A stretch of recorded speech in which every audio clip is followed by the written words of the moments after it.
Hey friends, it's Ian from TV's Recovering Gleek, a Glee podcast.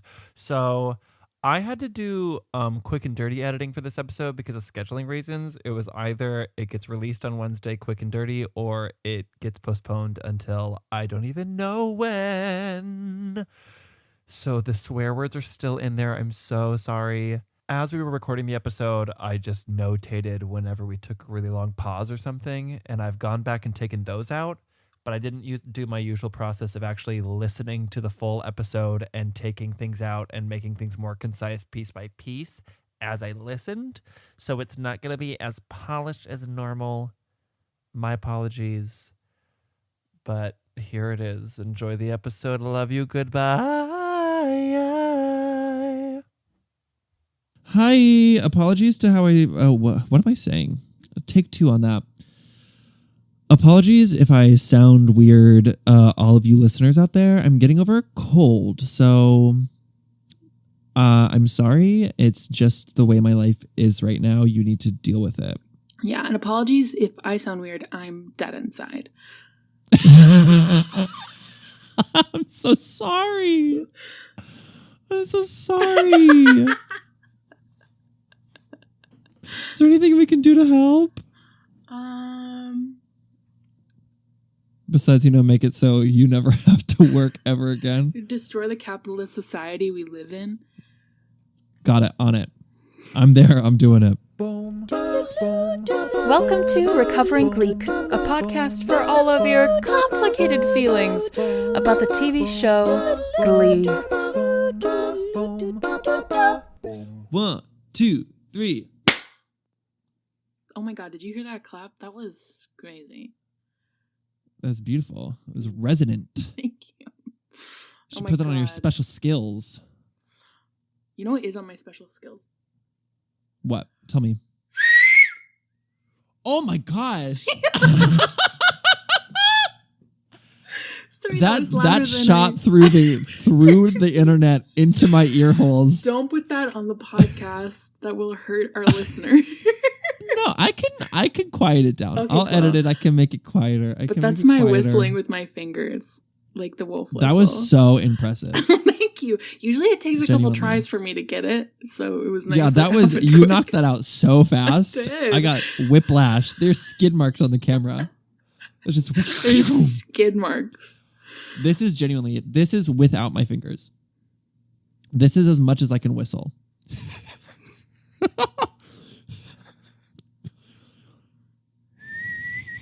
Oh, that was sweet. Is it genetic? I don't understand why I can't do it. Don't you have like a really short tongue as well? Is this short? You tell me. Actually, that looks regular. I have a very large mouth. Is that part of it? I have no idea. I can genuinely, to quote Karen Smith, I can put my whole fist in my mouth, want to see? Yeah. A very large mouth. Okay.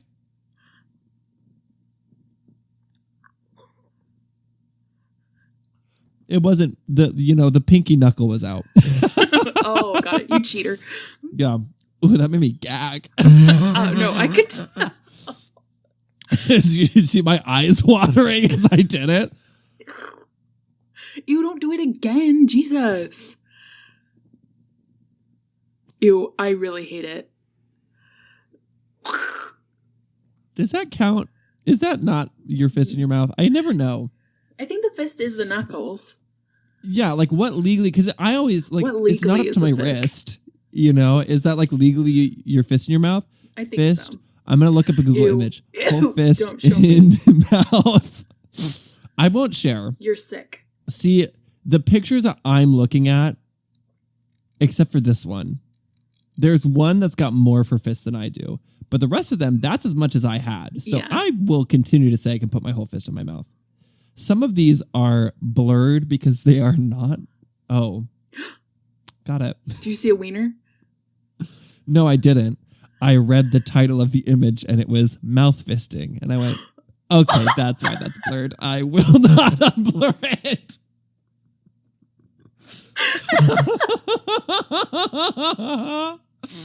Ew.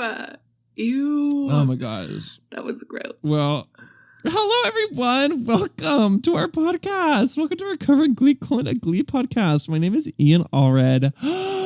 And in a plot twist, I'm coming at you live from Miami, Florida. And in a non-plot twist, I'm a Gleek. Oh my god. Hey, what's up, everyone? My name is Lena Knatzer, and in a plot twist, I'm in my bedroom where I usually record, like I always am. And in the non-plot twist, I'm still a Gleek. You can't kill my Gleekness. Yeah. You never will. You never will. Welcome back to our In Memoriam, our podcast and review, our character analyses. What are we calling these? Character wrap-ups? I don't remember. Character reviews? There's some title in there. Anyways, welcome. We got characters for you to talk about this week. We are talking about the rest of the New Directions except for season 6. So we're talking about, our lovely season 3 add-ons and our season 4 add-ons. But before we get into it, we do have some announcements. You might be asking yourself, why is Ian in Florida?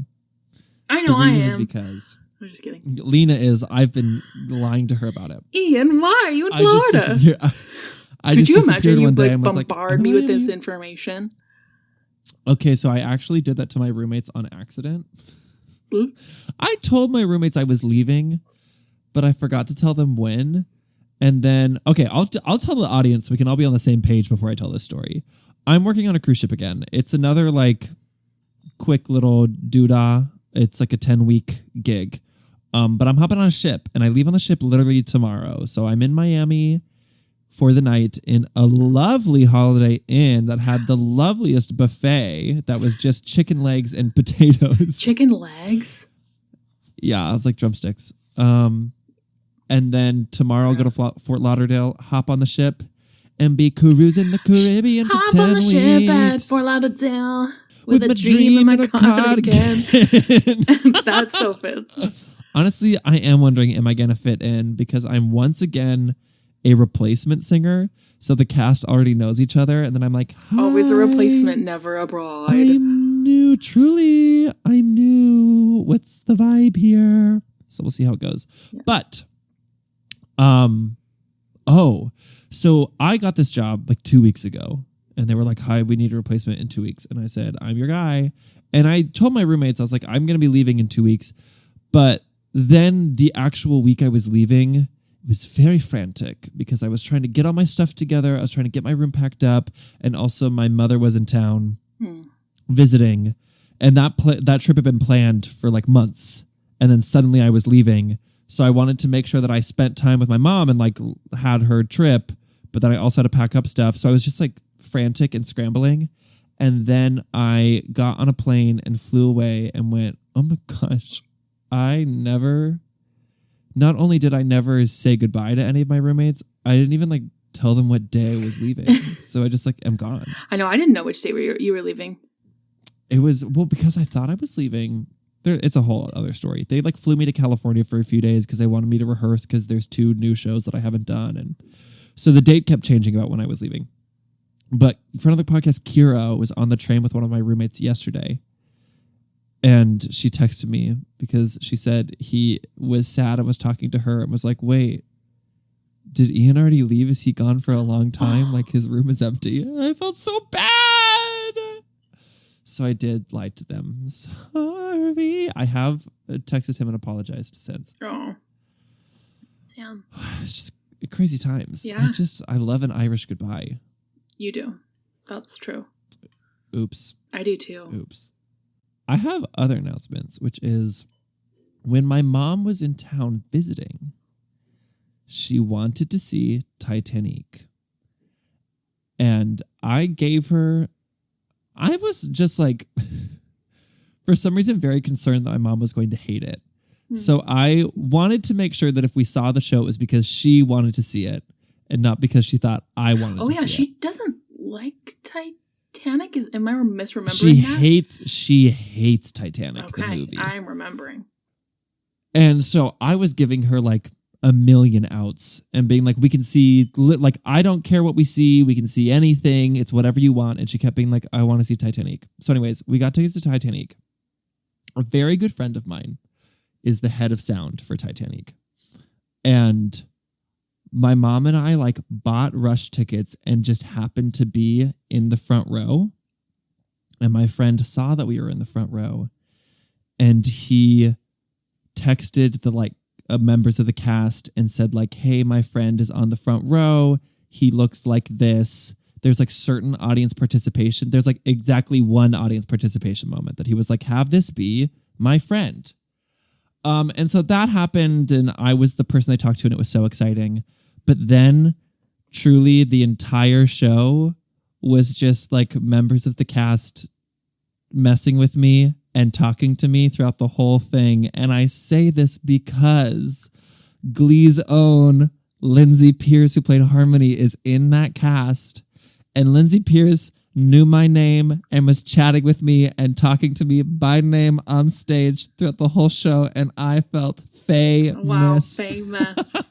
That is so fun.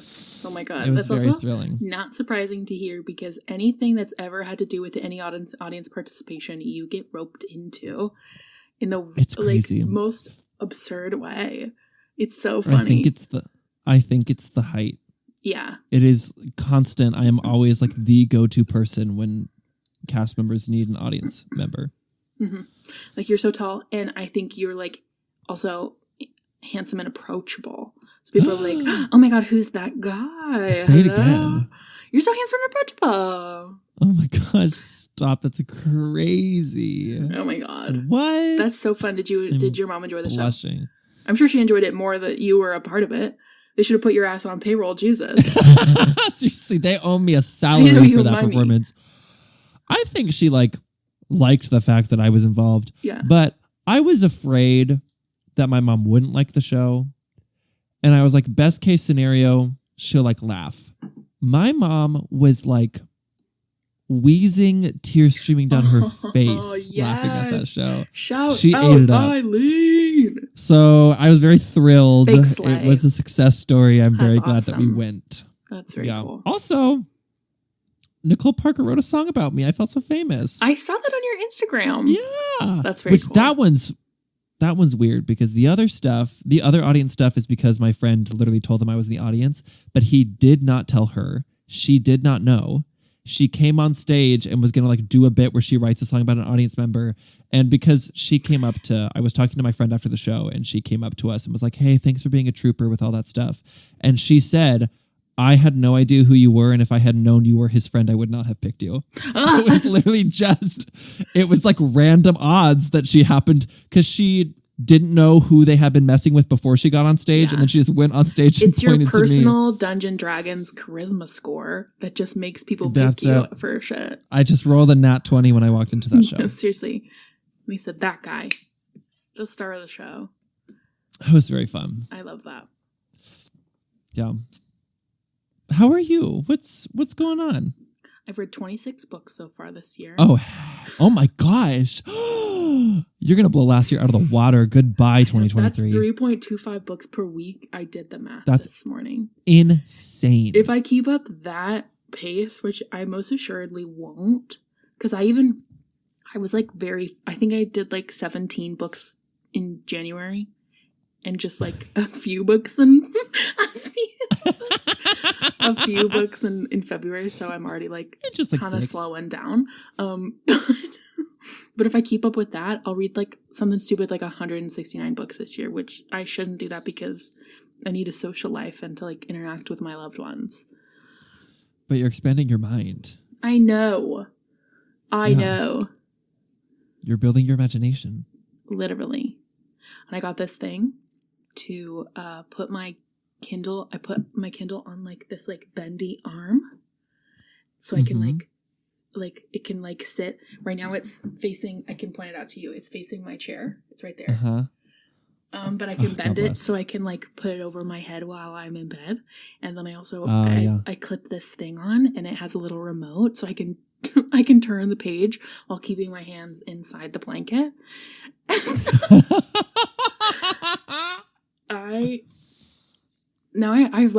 I read so fast now. Kindle Queen. I know. Oh my gosh. I know. That's my mental state. What? So nothing else is new with me. We got Glee. Glee ain't new, but She's we leaving got us. new stuff but to talk about. Yeah. You want to dive in? Yeah, I do. Let's get into it. Let's talk about these characters. All right. So today we're talking about, as I said, we're finishing out the new directions besides season 6. Sorry. We're talking about Sugar. We're talking about Joe. We're talking about Rory. We're talking about Lauren Zeises. We're talking about Marley, Kitty, Unique, Ryder, Jake. Buckle up. It's going to be a ride, baby. Let's kick things off. Let's talk about Lauren Zeises. The HBI motherfucking C. Truly. Just to kick it off, don't understand why Lauren was written out in season 3. I'd love to know. Because I feel like Lauren is the surprise of season 2 to a degree that I feel like she even surprised the writers. Yeah. Because, she's in the show from the jump. I think her first episode is like episode 7 or something. She's in the world of McKinley from season 1. But she is nothing more than just a student who's filling out the world. And she essentially in season 2, to me, is brought into the Glee Club to fulfill what Jacob Ben Israel does in season 1, where we need to have 12 members. So what's like a fun recurring character that we could have join the Glee Club? Yeah. And then I don't know what happened, but in my eyes, it feels like they were writing the script of Special Education and had so much fun writing Lauren interacting with the Glee kids that they were like, let's just keep her in the club. Yeah. And the second half of season 2, having Lauren in that club, it is like one of the highlights of the entire show. It is like the cherry on top of the sundae. Something about having someone who is so jaded about Glee Club Yes. in all these, this group of, green assholes is such fun. I think with Glee, there's that attitude there that other people have about the television show, and also that I don't know, looking back on now, we all have too, where it's it's good and it's also bad. And having a character like Rachel be next to a girl like Lauren who couldn't give a fuck is just such fun. I love them. I just love her. I think she is such a fun part of the show. And she is funny every time. There's something so cool about a teenager who doesn't give a fuck what anybody thinks. That is when I was a teenager, I gave so many fucks about what everyone thought. To see a teenager who doesn't give a shit is amazing. Oh my God, it's amazing. I love her. She's the best. And I feel like Lauren is... See, she's introduced... Season 2 of Glee is still extremely campy and silly. But the show is starting to take itself a little more seriously in the sense that it's now a global phenomenon. And she gets brought in and is essentially a way for the show to just make fun of itself and have someone be like, yeah, but at the end of the day, this is all stupid. This is lame. It's don't forget, guys, this is lame. Genius.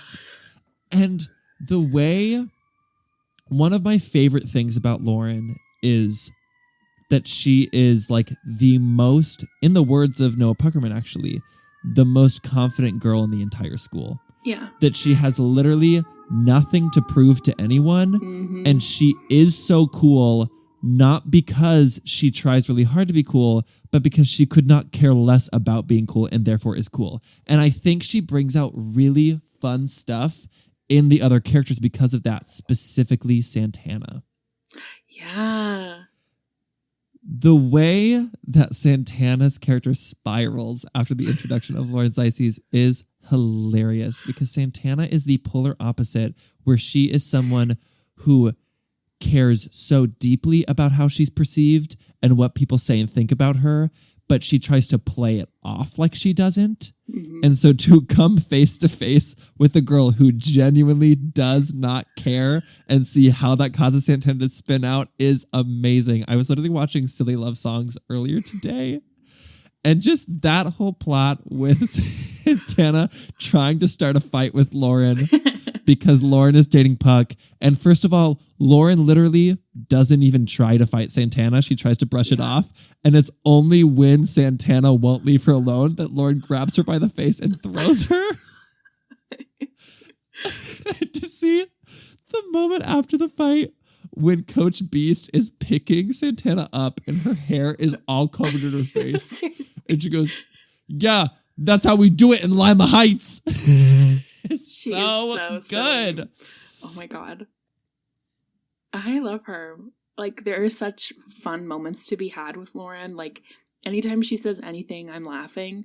I just hate to see, will never understand why they wrote her off the show at all. Like, I need, like, Ryan Murphy to pay for his crimes. I just don't understand. And to, like, see her become, you know, a background character, to, like, seeing her in, like, the Jaded Club. Like, what was Tina's club called? Too Young to Be Jaded. The Too Young to Be Jaded Club. Lauren's not jaded. Get her out of here. Like, get her out. What do you mean? Not in this Girl, way. you just said she was... Okay, there we But go. not what I mean by jaded. What I meant by jaded, you're right. Hey, you said, look in the mirror, bitch. But what I mean by jaded in the Glee Club sense is she doesn't give a shit about Glee Club. Like, she doesn't want to be there. She's there because, like, she's dating this guy and, like, whatever. You know, like, she doesn't give a shit about it. Like, the Too Young to Be Jaded Club is, like, I'm so sad we're not, like, dating people, right? Is that yes. Yeah, and I think, it's like, big. Lauren wouldn't It's give a girls shit that are about like that. sad that they're single. Yeah. Yes. So, like, I know what I said, but you know what I meant. No, and I agree. One of the best parts about Lauren is that Puck, who is like the ladies' man, is the one who is having to constantly pursue her, and she could not care less at the beginning. Mm-hmm. And she has such a concrete view of her self-worth and what she deserves. And she's like, if you want, like, oh my gosh, this is literally because I watched this episode today. But the fact that Puck convinces Lauren to join the Glee Club because he says he'll give her 7 minutes in heaven. They go into the janitor's closet. They make out. She stops 3 minutes in and goes, "You're really bad at this. I don't want to keep doing it." And then leaves. And then Puck is like, "Wait." And now he is the one who's in love with her. And she's like, "I deserve better than you." Is the best. It is. And the I so best. agree. That was such a compelling part of her character. And then for season 4, frankly, I'm glad to see her again. So I'm glad that she did pop up again in Sadie Hawkins. But for her to pop up again in a club where she's like, "I'm so sad because Puckerman dumped me those years ago," is a little sad, a little disappointing. Definitely. But man, Lauren Zayces, she should have stuck around. Seriously. A really fun dynamic in this club. She gets cut so that they can have Purple Piano. If I'm not incorrect, in Purple Piano Project, they're like, "Oh, we're down a member again. We got to start singing around the school to get people to join," which is the exact same plot of the season 2 opener, which is also why they cut Matt. You can just say, "We want more people to join." Say a bunch of you are graduating, so we need new people in this club, and keep Lauren in the club. Come on. Lauren in the club. I would ask you what song you think of, but there's like, I mean, I guess you could say a song that she's involved in, but as far as songs that she sings, there's only I'm one. thinking, I know what boys like. I know what guys like. Da, da. You know what's iconic about that number? The way she slams Brittany to the ground at the end.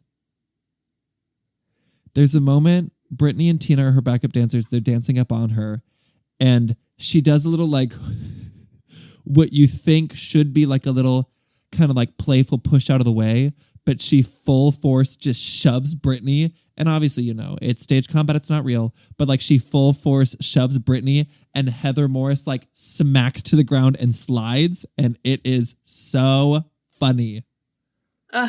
Lauren, I love you, girl. Should we talk about Joe? Who? We're talking about characters in Glee. I just have it on the list that you sent me. That must have been a typo. I don't know what that is. Okay. Did you just mean like you wanted to make sure you had a cup of coffee? Yes. I wanted to know your coffee order. No, we can talk about, what's his last name? Hart? Joe Hart. Joe Hart.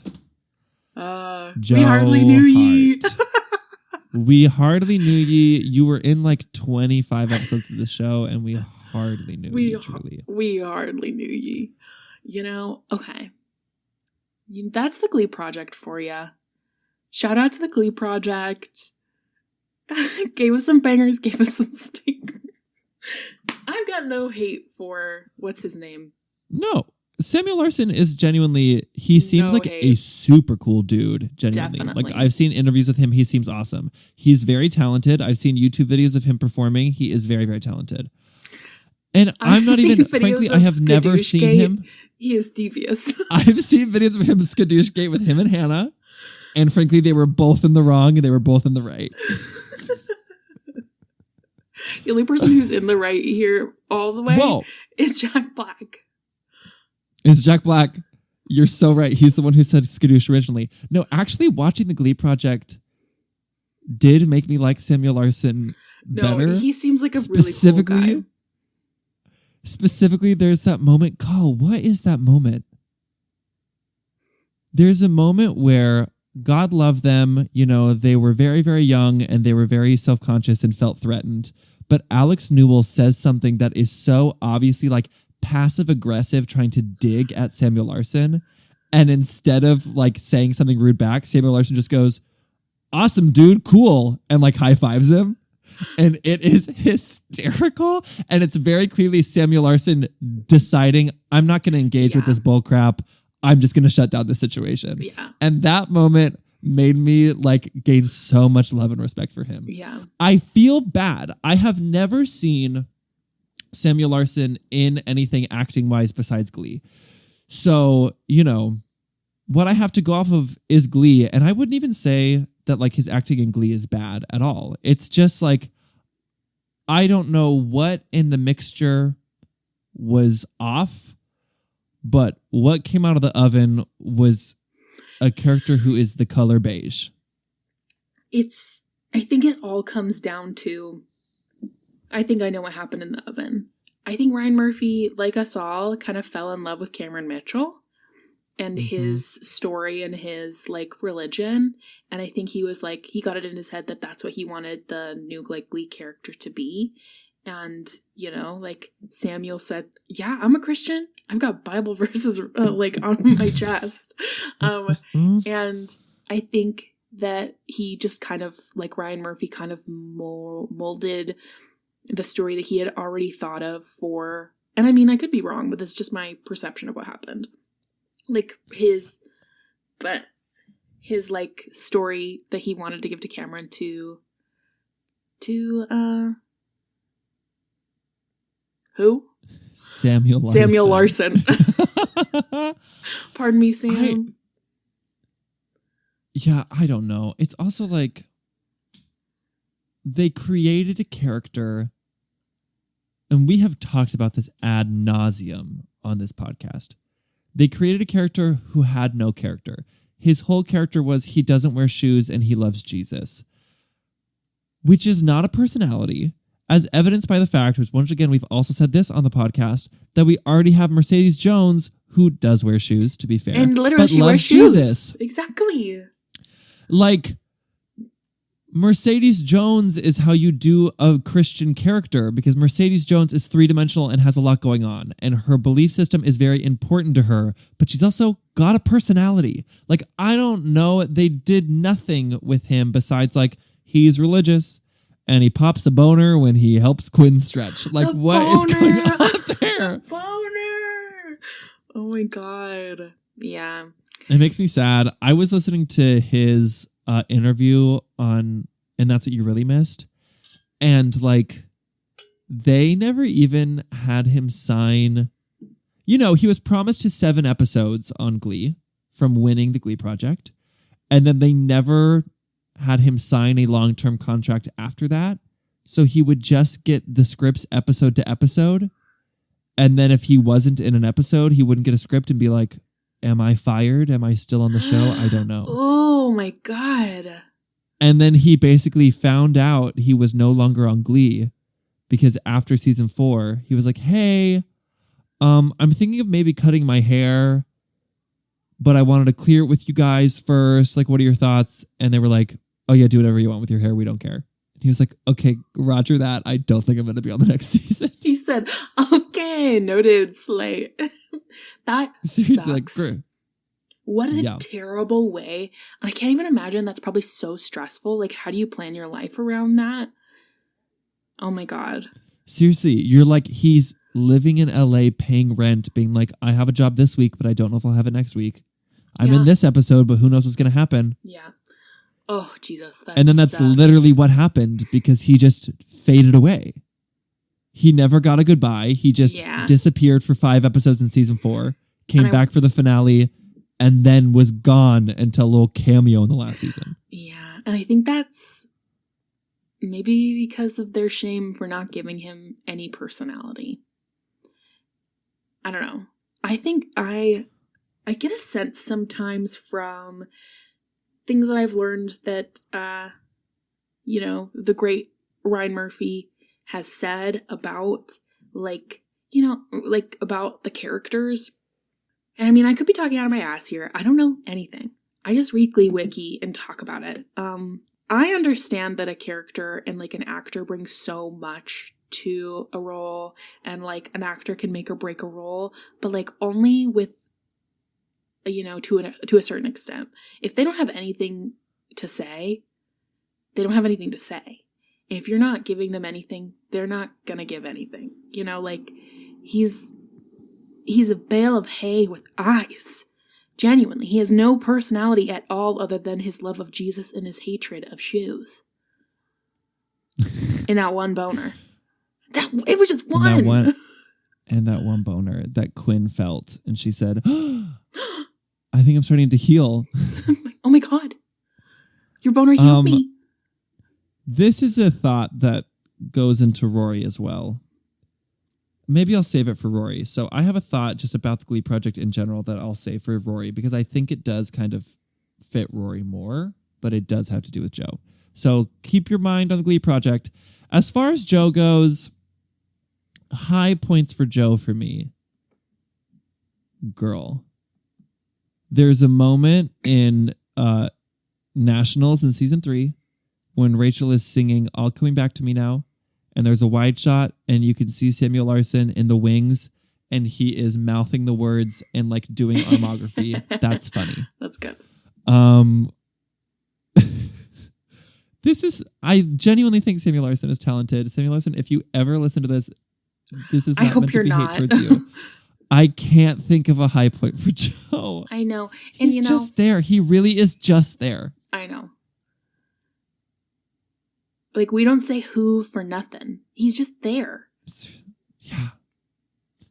Low point for Joe when he popped a boner in Quinn's leg. Low it's point just not appropriate, series. Brother. What is he doing? Girl, he was... That was Get your crazy. mind out of the gutter. Seriously. He is at, her PT appointment. Holy cow. Oh my God. Him dating Quinn Fabray. I'm not into it at all. Oh my God. They're barely into it. You can tell they were just let's I don't know, put them together. They go to prom together maybe? That is the ultimate, we don't know what to do with these characters, so we're going to put them in a relationship. Out of Seriously. the entire show, I think that is maybe the most egregious The most example. egregious. It's just what are y'all doing? Oh my God. Joe. What's the Saturday Night Fever song that he sings on? Because I remember he did a good job at that one. Was it the girl? He sings. He sings on Night Fever. Night Fever. Yes. With Will. He did a good job. He did a good job. That was going to be my go-to for song association because I think he sounds really good on that. He does. He also sounds really good on The Only Exception from the Glee Project. I was is season 2 Britney? He wasn't there. No, the Glee Project. I don't. You remember the Glee Project way better than I do. I Well, have I also no was like, memory of that. there was a point where, especially like after season 3, where I was just so obsessed with the Glee Project. I was like, I told you, holding like parties with my friends. We were like going as far as we would have made a bachelor fantasy league for it if we could have, you know. It's great TV, but it is so deeply flawed, which we'll talk about when we talk about Rory Flanagan. You have any more thoughts on Joe? Who? Exactly. Bye, Joe. Love you. We hardly knew you. Rory Flanagan. Okay. This one hurts. So here's why I think the Glee Project is deeply flawed. And a lot of it, all of it, is stuff that we talked about in our Glee Project episodes, but I just want to repass over them.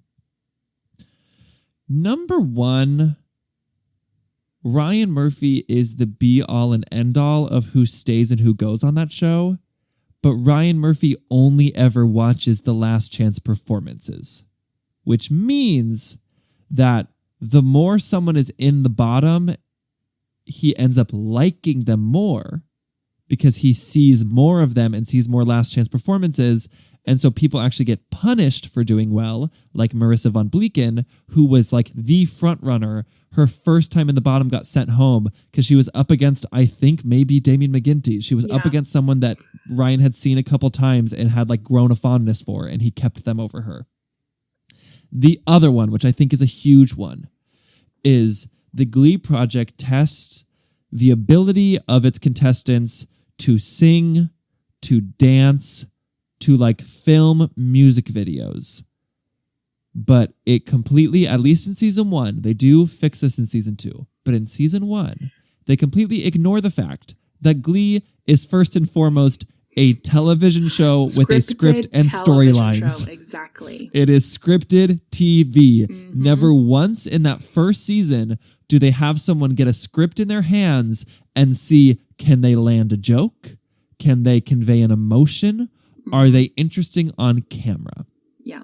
And it is a completely different skill to have stage presence and have charisma and to be good on camera.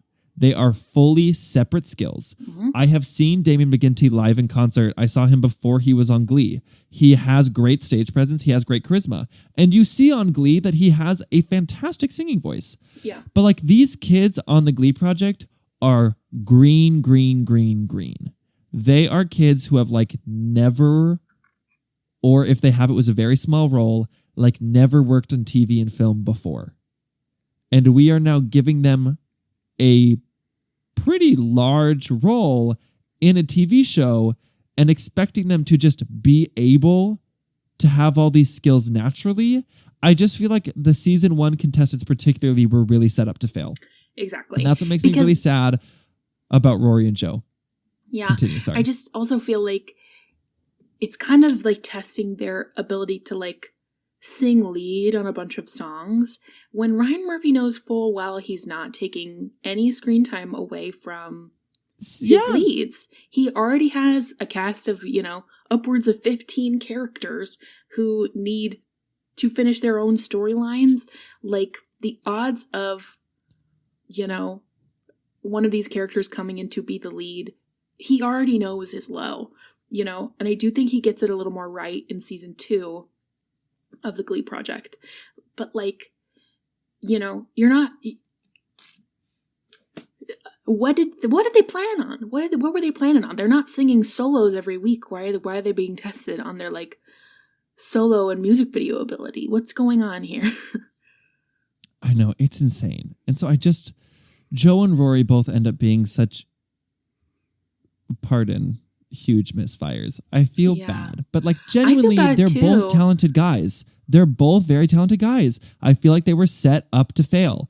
And the writers, then I don't want to put words in their mouths. I don't know the writers, but it feels as if the writers, were having a more difficult time than they expected clicking with these new characters and these new actors. And instead of trying to work over that hump, they just abandoned them in favor of different characters. Exactly. Because Rory gets introduced. Yeah. Continue, sorry. I was just going to say, they're not really working for us anymore. Let's just leave them alone. And I think it's hard because, Chris Colfer came in and, inspired them to, make their own, his own character for him. But he's that happened one time. Exactly. He's the exception, not the rule. And he also filled a hole in this television show you were, severely lacking. I don't know that we're severely lacking another character who, loves Jesus and hates shoes. Or, whose only personality is being from Ireland. At all. And I love Rory a lot. I think Damien McGinty is awesome. And, when we do hear from Rory, it is nice. And also, I think back to, the foreign exchange students I knew in school. And, I can sympathize with their, want to go home. But, other than that, he doesn't really have anything to say. Yeah. And to echo what you said, I think a big issue is they're not creating these characters to fill a hole in the show, like you said. Mm-hmm. It's a weird, it's a weird SNL thing where they're we have this actor and we're going to write a character for them. But then since the concept of the character wasn't, what would be an interesting dynamic to bring to this show? The conceit of the character was, here's this person we have to put in the show, so let's stick them in. Yeah. They then are not building plots around them. It's sad. Exactly. I do feel with Rory, they try at the beginning. They definitely introduce do. him. He's living with the Pierces. He has a relationship with Finn. We get 3 episodes that have a pretty strong Rory plot in the first half of season 3.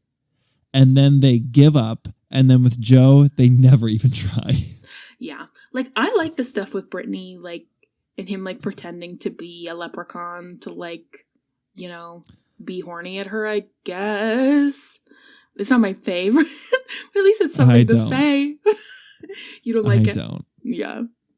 The more I said it, the more I was oh my God. I can't believe that happened. Neither of these characters ever worked for me. And once again, I think they're both very talented dudes. Watching the Glee Project, I really loved both of them on the Glee Project. Oh my God. I just think it was not a very well thought out situation for anyone involved.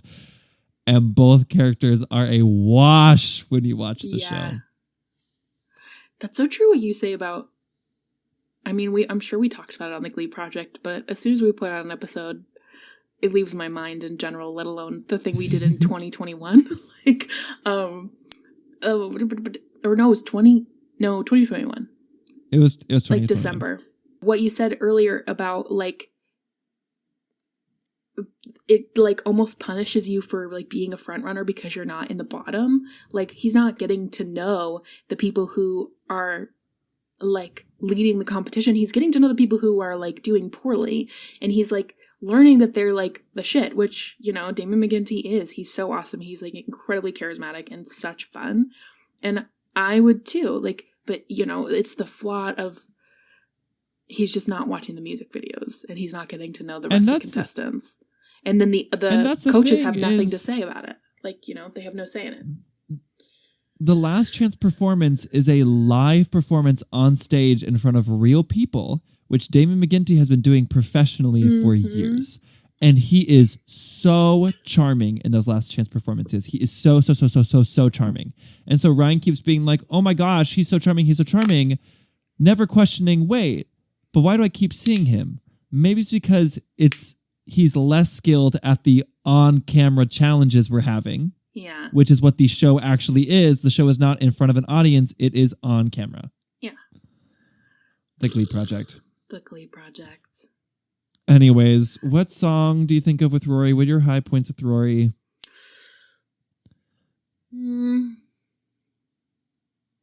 Like you said, I like his relationship with Finn. I think that's sweet. I immediately think of Home because he sounds just like Michael Bublé. The other day I heard Michael Bublé on the radio and I said, oh my God, is this Damian McGinty? And it wasn't. What do you think of? It's not easy being green. Oh, seriously? Oh my God. That was so foul of them to do. Foul.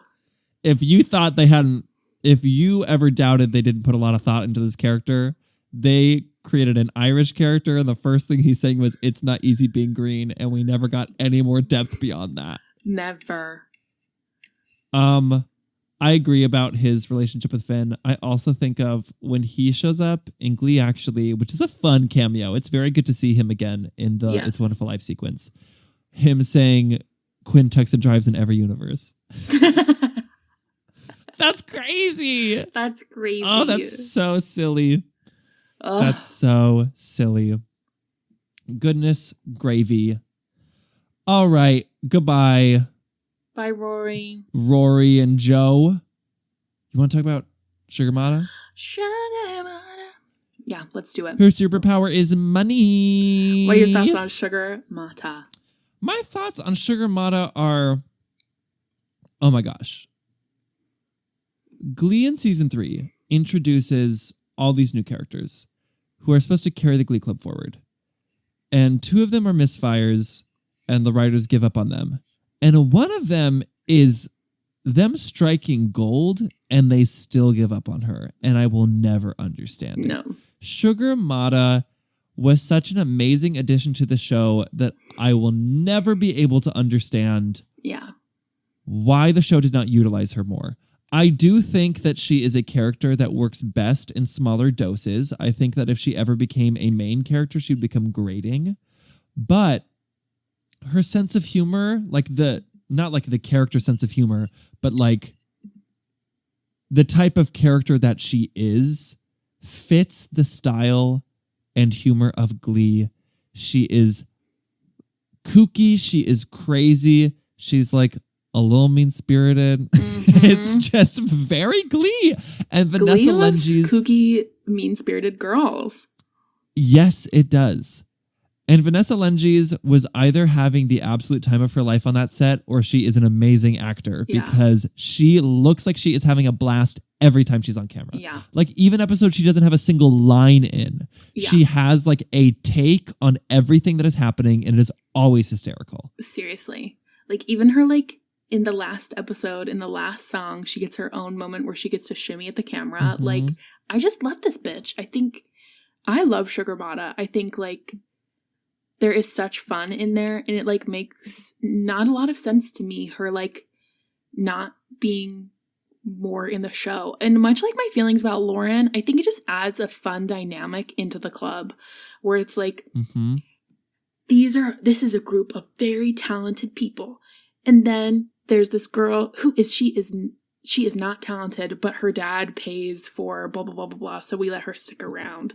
Like, that's a fun dynamic. Like, you know, like how do these kids feel about that? I want to know, you know, how does Sugar feel about that?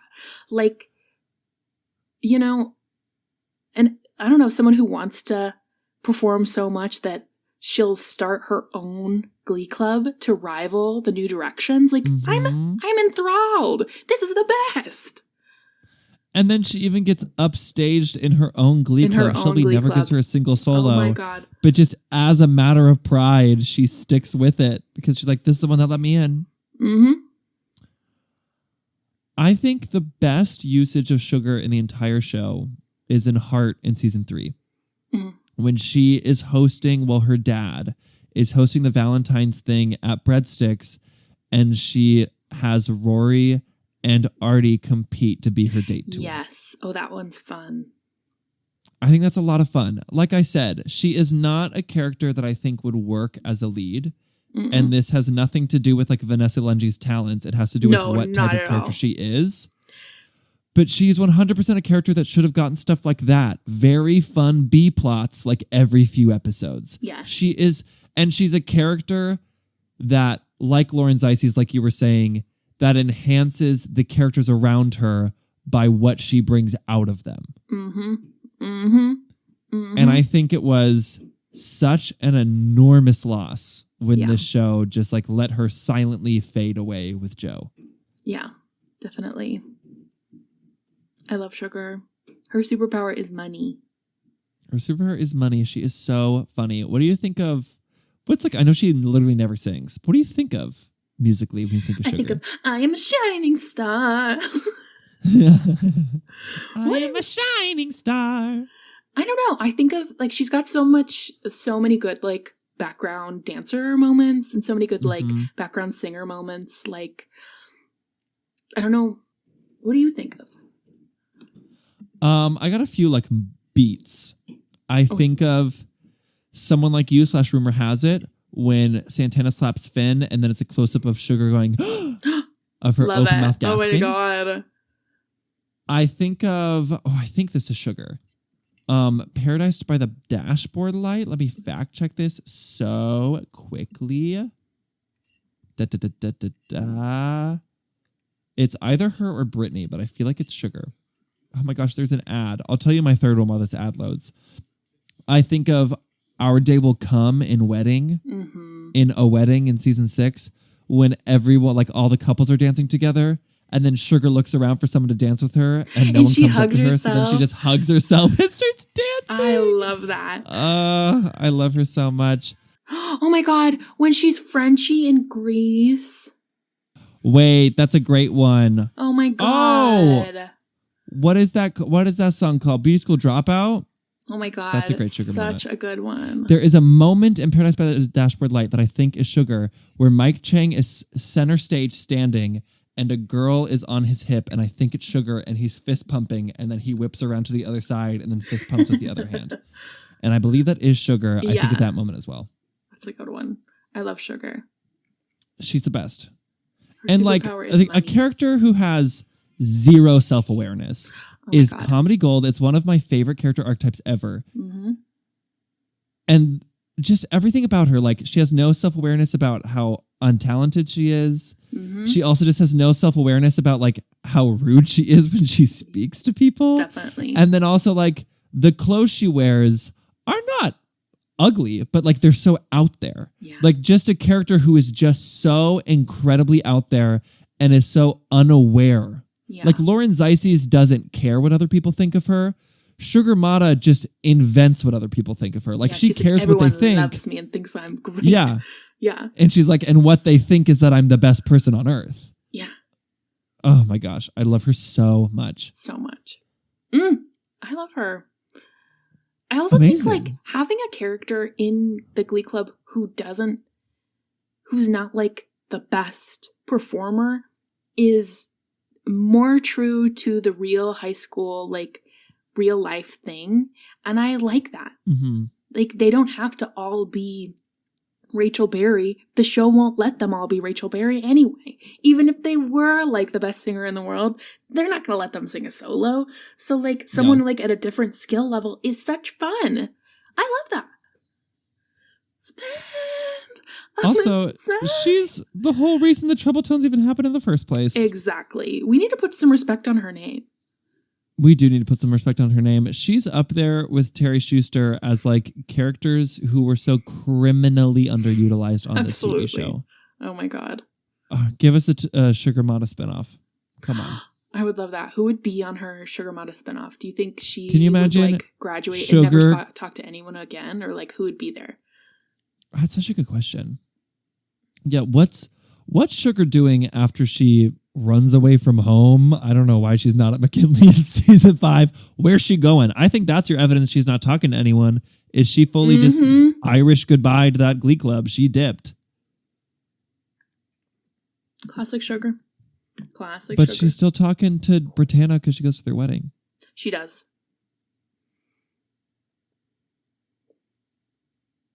I think that Sugar went to New York. She left the Glee Club. She dropped out of high school. And she moved to New York. And she tried to reach out to Rachel and be like, hey, Rachel, what's up? How are you, girl? And Rachel genuinely didn't remember who she was because Rachel has no concept of the fact that other people exist. And then Sugar, like, I feel like would like try to be a Rockette. Oh my god, she like tries out every year. Yeah, she tries it every year. Which Sugar actually is canonically a good dancer because like Vanessa Lenges is a good dancer and we do see her dance well. But I still don't think she becomes a Rockette. Yeah, and like maybe she's like just exactly like just out of like height range, and she's just like, but I don't get it. And so her dad then starts a new dance company that rivals the Rockettes. And they're playing Gall. The Rockettes are at Radio City. They're playing at like Atlantic Barclays in Brooklyn. There you go. That's where they're playing. That's what they're playing. And they're trying to get a Christmas Spectacular off the ground to rival the Rockettes every year. Oh my God. And you know who her dad headhunts? Who? Dakota Johnson. Dakota Johnson. Choreographer. The choreographer from Vocal Adrenaline. Exactly. Dakota Johnson. Dakota Johnson. I know what I said. I said what I meant. Dakota That Johnson. That is the name. Yes, Dakota Johnson. He headhunts Dakota Johnson, who, as we all know, that is the first and last name of the choreographer from Acafellas who worked for Vocal Adrenaline. And he flies out and he's the choreographer for this rival Rockettes. What was And we get a whole Trouble Tone saga again, but in New York. His name is Dakota Stanley. Dakota Stanley. If we're dropping the bit, his name is Dakota Stanley. Not to drop the bit. Honestly, don't even put that in the podcast. I was gaslighting myself in a circle. Well, and here's the deal. In true Trouble Tones fashion, you know how like she siren songed Mercedes and Britannia away from the New Directions? Mm-hmm. She siren songs to her new group. She siren songs over Elliot and Danny. And that's why they disappear halfway through season 5. Oh my God, is because they're Rockettes they too. drop out of Sugar Mata. They drop out of Pamela Lansbury to go join Sugar Mata's Rockettes. Yeah, I love it. Hey-o. Sugar Mata season 5. It was a Lion King 1.5 situation. It was all happening off screen. Yeah, you had to be there. Yes. Did your school, like your high school, have like their own version of the Rockettes? With like a stupid name? I mean, like your drill team. We had like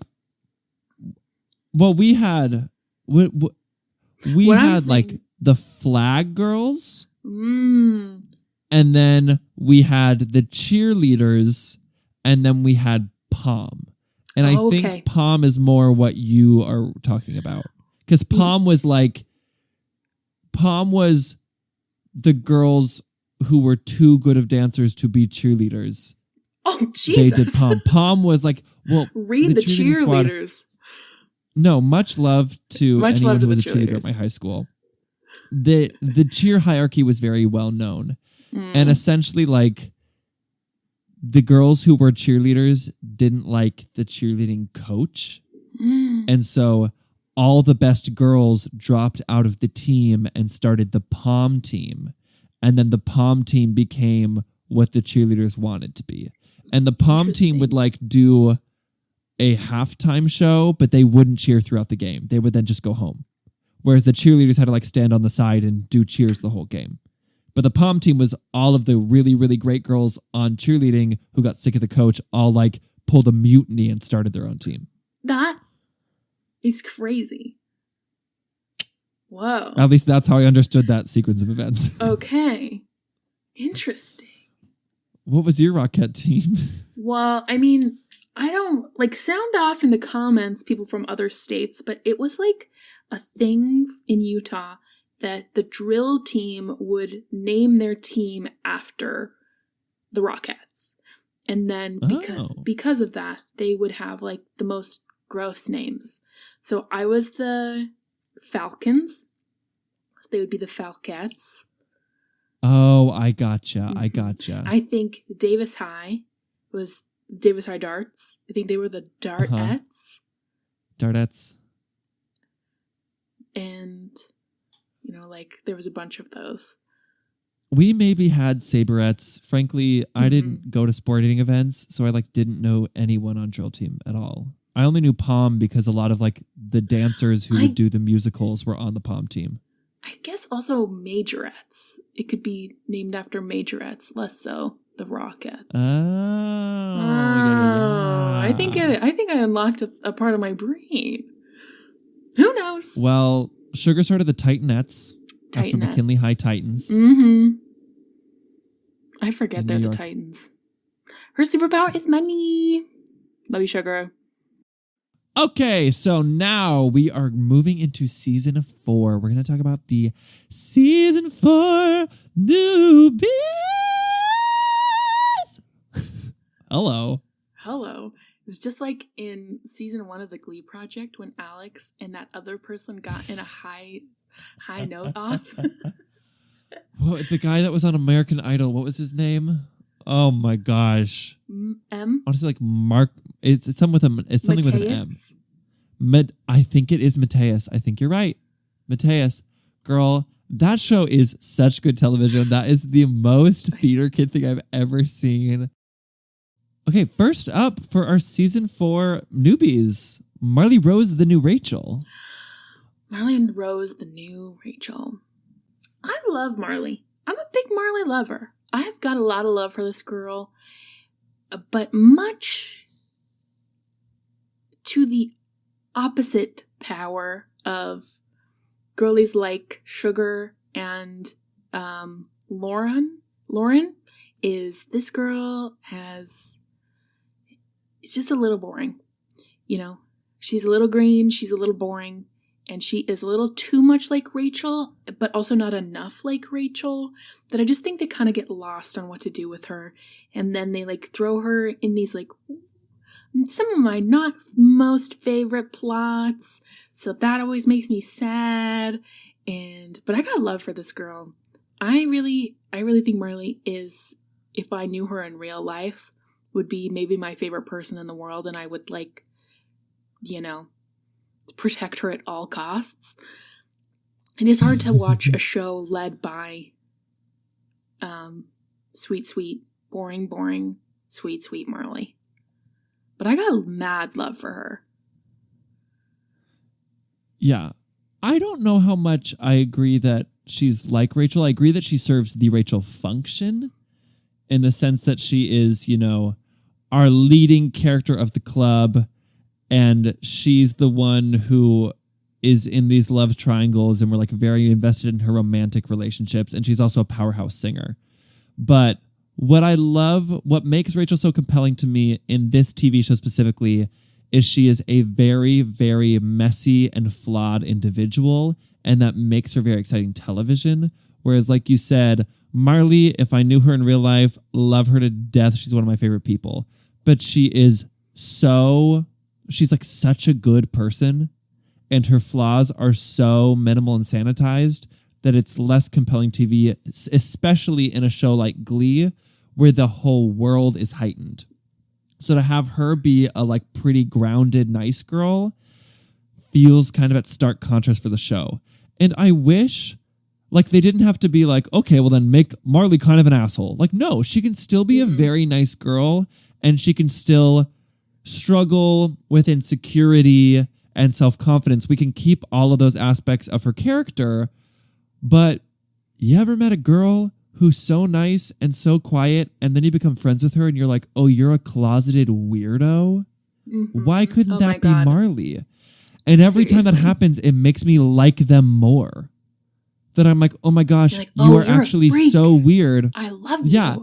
Totally. It just only comes out with people you feel safe around. Mm-hmm. And I like, let's do that. And the thing is, Melissa Benoist is begging for it because Melissa Benoist is exceedingly talented. Mm-hmm. And any moment when she can kind of play around, she takes it to 10. I'm thinking of like Diamonds Are a Girl's Best Friend / Material Girl in Boys and Girls on Film, where it's Marley playing a character and she goes all out on that character and is like so posh and over the top. I'm thinking of Dynamic Duets. No, it's not Dynamic Duets. It's Guilty Pleasures, when she's supposed to be Ginger Spice and she goes all out on Ginger Spice. I'm thinking she's of Posh freaking Spice, man. She's like Victoria Beckhaming it up. Posh Spice. You're so right. Thank you for correcting me on that. I'm thinking of, what's the Christmas episode? No, this isn't the number I'm thinking of. Pardon me. Scratch that.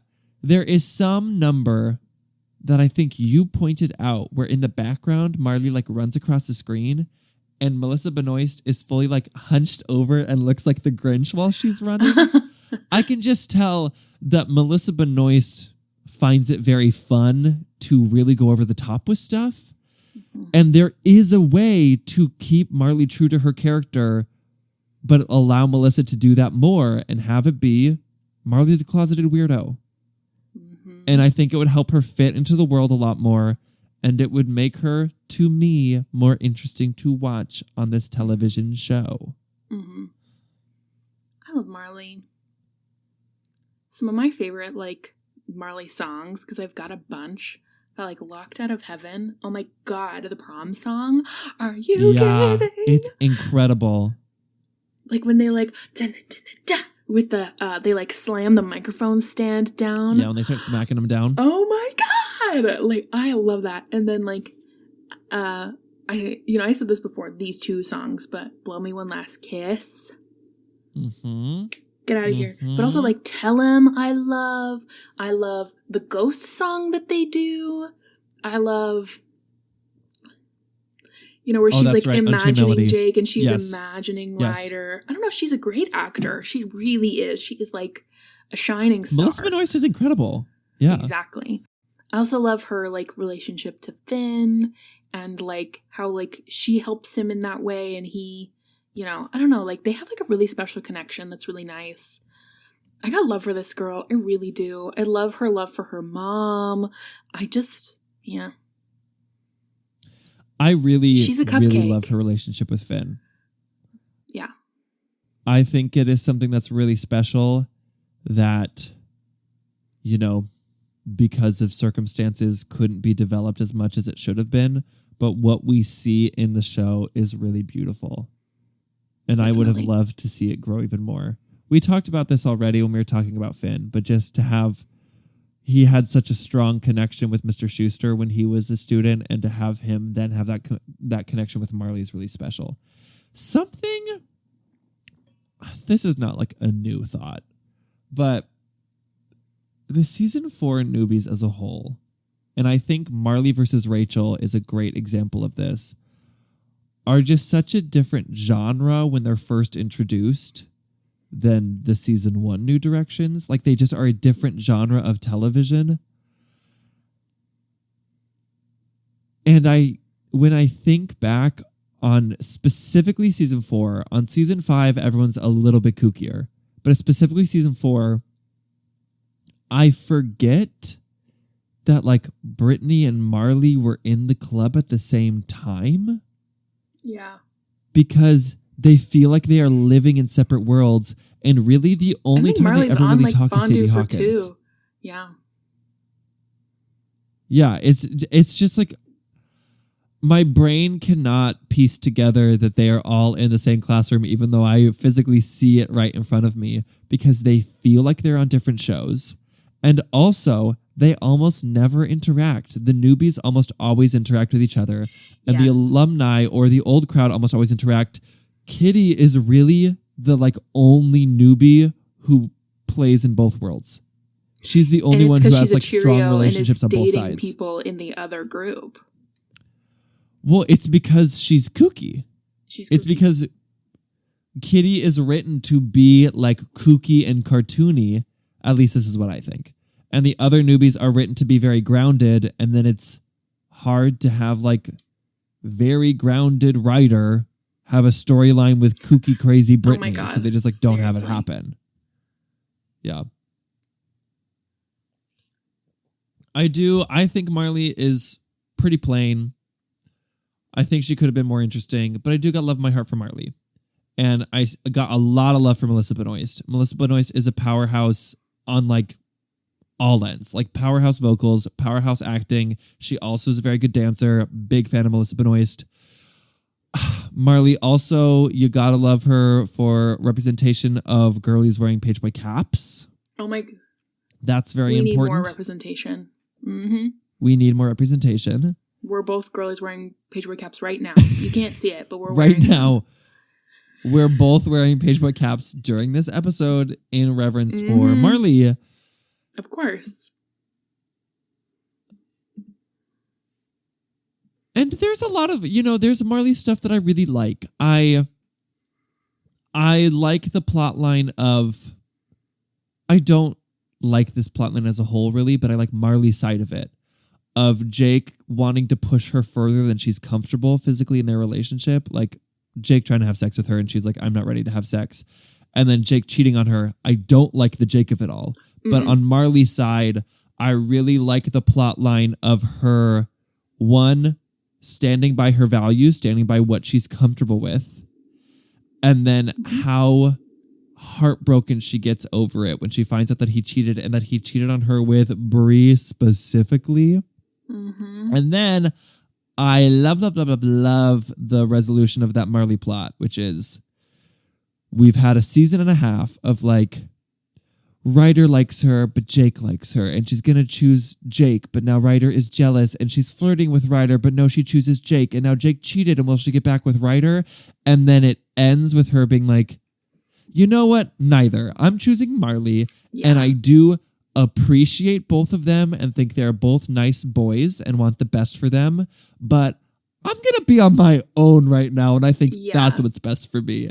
That's very against character for Glee, and I appreciate seeing it with Marley. I appreciate it too. I think like on a show where, like half of what's going on is their like romantic relationships, to have someone be like consciously single is smart on a TV show for kids. I don't know.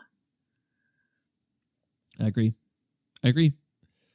Marley songs I think of, the Moulin Rouge one that I already mentioned. She is killing that song. Also, Blowing One Last Kiss, like you said. Also, Wrecking Ball. Wrecking Ball is so good. Wrecking Ball is so good. Yeah, and like you said, like this group of kids really takes a CW turn. Like it's just a different show. It's just a different show. It's just a different like vibe, so it's hard to even like compare to anything, especially the first half of season 4. My gosh.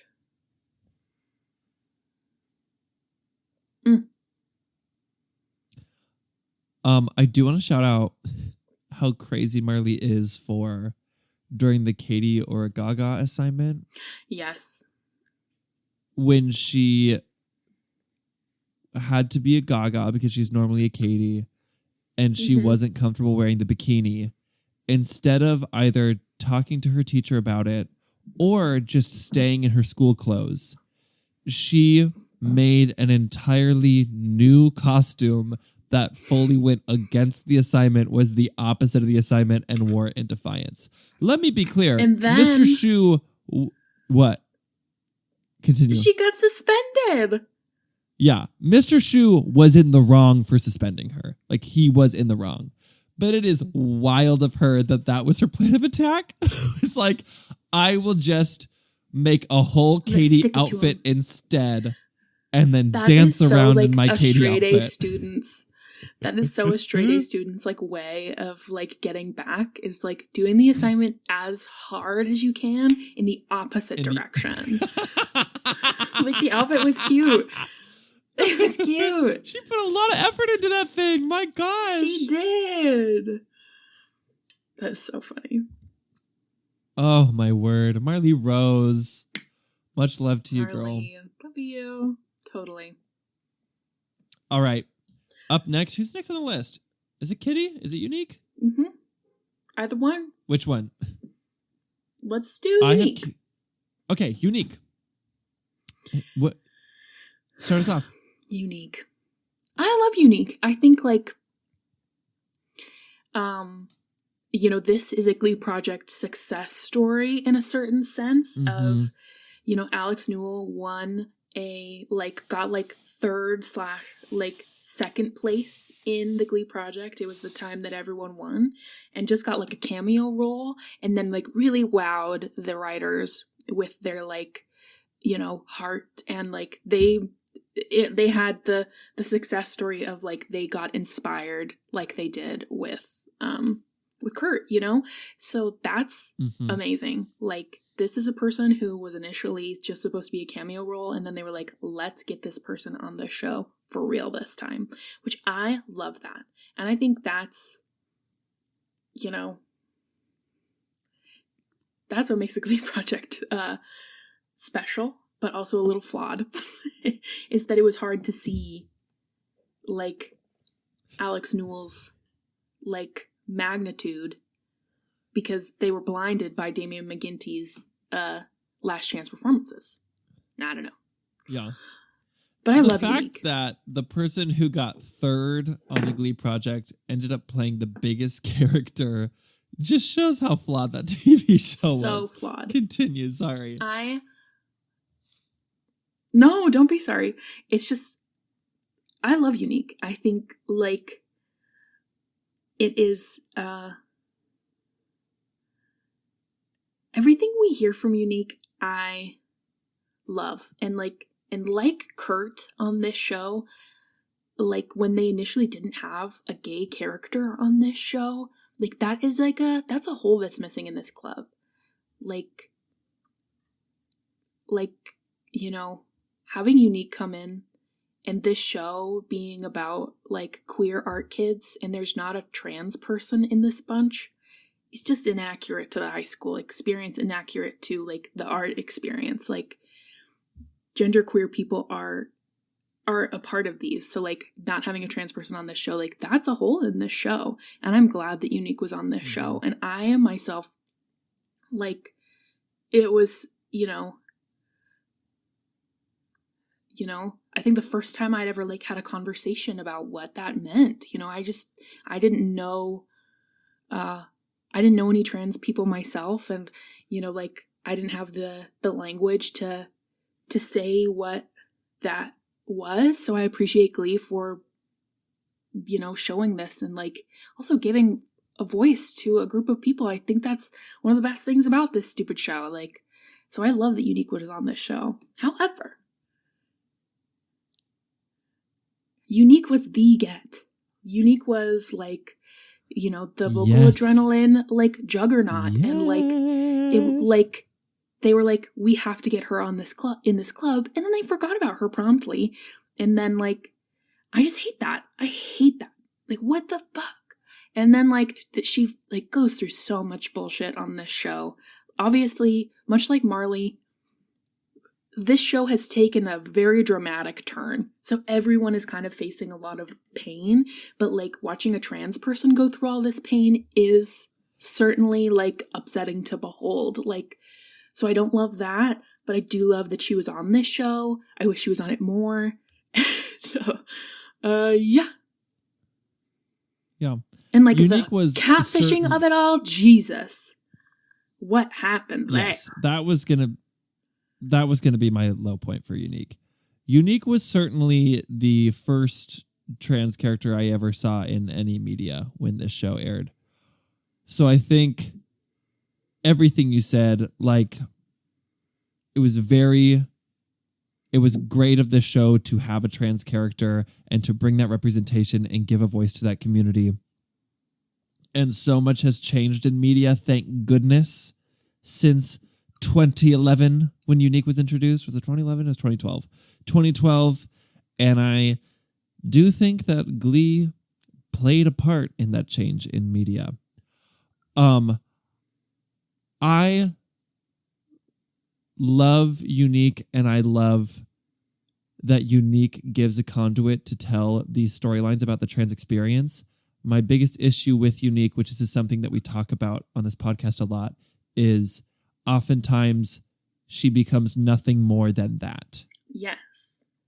Instead of, here is a 3-dimensional girl who is trans, it is just like the fact that she is trans is all that there is about her. And then when they are telling these stories about the trans experience and about some of the harder parts of the trans experience, which I think are important and necessary to tell, they become harder to watch because we never get stories about Unique being happy. We never get stories about Unique hanging out with her friends and just like being a girl and living her life. Anytime Unique is getting a plot line, it's about like, this is how she's discriminated against. This is how she's in danger. And like I said, I do think those things need to be talked about, but let the girl be happy and just like live a life just sometimes. For once. Goodness. Especially like her And relationship big- with Marley. I don't know why it's not on this show more, you know? Because they're not dating. The Yeah, show doesn't you're know how to portray characters who are friends. They're like, well, they sit together a lot and they sometimes sing together, so they're friends. And I love Marlique. Like, it's a very... I love that friendship, but as far as them actually having plot lines together, it's very rare. They don't really have many plot lines together. It's ridiculous. But you are so right in Unique being the juggernaut of vocal adrenaline and then getting crumbs when she goes to the New Directions. Like, does she even ever lead a competition number in her whole time with the New Directions? I think can't she think does. of it. I can't think of one. The way she is so mistreated, they should have been She was thrilled that she like- was transferring. What's the sports term? VIP? MVP? The MVP, from from Nationals the year before. Yes, she won the MVP award. You are correct. Could you imagine the MVP from last year's National Show Choir competition is in your club and you put her in the background? Miss me with this. What the fuck? That's crazy. It's insane. It's crazy. It's crazy. But I can't even deal. the stuff we get on the show, and specifically the numbers she gets on the show, are fantastic. Low point, like you said, the catfishing of it all. Yeah. Girl, season 4 of Glee, this like started in season 3, but season 4 of Glee specifically, they really were like, we have to tackle every social issue we can. It is our duty to America. And no, they did not, and I wish they hadn't. Yeah. The catfishing plotline is just like so unnecessary. Like, what is the point? Why is it in this show? And then when we find out it's Unique, it's like, okay, not only was it unnecessary and overly dramatic and not really furthering any plot, it also is buying into a transphobic stereotype. So thank you so much, Glee. Completely. And then, Oh my god. and then it's never mentioned again that it's fully dropped. So what was the point of it? What was the point? Ryder quits the club, and then the next episode he's back in the club, and it's never mentioned. So why did we do it? Insanity. Insanity. Oh my gosh. Yeah, real low point for the character, that plotline. Huge low point. That is to think about, like, season 4 of Glee had the catfishing storyline. Mm-hmm. It had Marley's body issue storyline. Mm-hmm. It had the school shooting storyline. Mm-hmm. It had Rachel's like unplanned pregnancy storyline. Mm-hmm. All of those things happened in season 4 of Glee. Why? I didn't need any of them personally. No. Anyways, what's your song association for Unique? My first thought is I know where I've been with her in the trans choir. Mm-hmm. I just love that. You know, especially like she's not even on this show anymore, like at this point, and they bring her back. She's our ringer. I love And her. she eats it up. But there's And so she many eats it up. awesome. And every song that I said for Marley that involves her, she's also an amazing part of it. Oh my god, Pinball Wizard, give me a break. Pinball Wizard is Starships very good. higher than any other. Yeah, that's not mine. What are That's yours? a blight on her record, frankly. My go-to is Blow Me One Last Kiss. That song Okay. is incredible, and Alex Newell is screaming that high harmony, and it sounds amazing.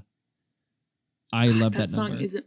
I think Pink needs to retire that song because no one does it better than Because she got beat by Marlique. Sorry. Embarrassing for Pink. Whatever. Embarrassing. Goodness gracious. All right. I think we should do the boys. I think we should do Ryder Okay. and Jake and then finish off with Kitty. I think that's such a good idea. Thank you. Because You I was did like, Ryder what are we going to first? fucking say about Ryder? Yeah. Ryder. You know, this is one of the ones I felt this way about. I'm sorry. I have to get real for a minute. I felt this way about Puck, where I feel like I can't remember a lot of good things about these characters just because I know about the actor Yeah. too much. Yeah. So it's hard for me to even sit here and remember favorite Ryder moments. Because the first thing I'm thinking is the his absolute disdain and hatred for Unique in the first place, and B, his the catfishing storyline and like the rage that comes from that. And I don't know, it's all crazy, and I can't even remember high points at this moment. I'm sure I can, but you know, that's how I kind of feel about Ryder. It's hard for me to think about Ryder. I mean, unlike Puck, Ryder is boring. Yeah. Like, with Puck, and I totally get what you're saying, real life makes it difficult. But I could be like, well, just looking at what's on the TV, here's like some hilarious jokes that I remember, and here's like some plot lines I found interesting. Ryder, just going off of what is presented to us on the TV show, is just, sorry, a very bland character. It is like, I don't know. We go from season 1, where this club is being led by Rachel and Finn, who are so interesting and dynamic and like kooky and heightened. And then it goes to Marley and Ryder, who are like the downgraded not one-dimensional, but just like whitewashed versions of them. And especially, I don't know. Ryder, like Rachel and Marley, as I said, plot-wise similar, but character-wise very, very different. Ryder is genuinely Finn if Finn wasn't interesting. Like, that's what Ryder is. It's like all of Finn's quirks are gone. The boring parts of Finn and the bad parts of Finn are still there. And that's the whole character. Something I really like about Ryder is I really, really, really like the Jake and Ryder friendship. That is actually a dynamic in the show that is special to me, that I think is really lovely. And it is one of the few friendships that I think is incredibly fleshed out and done well. I love the way that they both are interested in Marley, but at the end of the day, they're like, I value our friendship too much to have this ruin it. So whichever one of us she goes with, that's that. And we're going to respect it. And we're going to stay friends. And they have really nice moments of like helping each other out. Like I remember in Thanksgiving, I think, or the episode before Thanksgiving when they're getting ready for sectionals, and Jake is like coaching Ryder on how to dance and helping him like get more comfortable with the choreography. I really, really, really like the Jake and Ryder dynamic. That's kind of the start and finish of stuff I like about Ryder, because besides that, I just find him boring. But as far as his friendship with Jake, I'm a big, big fan. Yeah, I agree. Boring. I got a little distracted while you were talking because I just pulled up his Glee Wiki page, and it's got his interests, the clique he belongs to, his education, his talent, and his vulnerability and weaknesses. What is he, a D&D character? Oh, literally. His talents are singing, dance, basketball, football, playing the drums. Playing the drums, Finn Hudson. Vulnerability, dyslexia, trust, being catfished by Unique. What is your vulnerability? My vulnerability is being catfished by Unique. Literally. And then his weaknesses are dyslexia, hiding his feelings from Marley, and too trusting. He is too trusting. Roll for too trusting, my guy. Roll for too trusting. Some of my favorite songs of Ryder, I think of like I Am Superman. Like that one's fun. And then I think of the song that he sings with Finn where he's playing the drums I like. Jukebox Hero? Jukebox Hero, yeah. I don't know if he's playing the drums in that one, though, but that is him and Finn.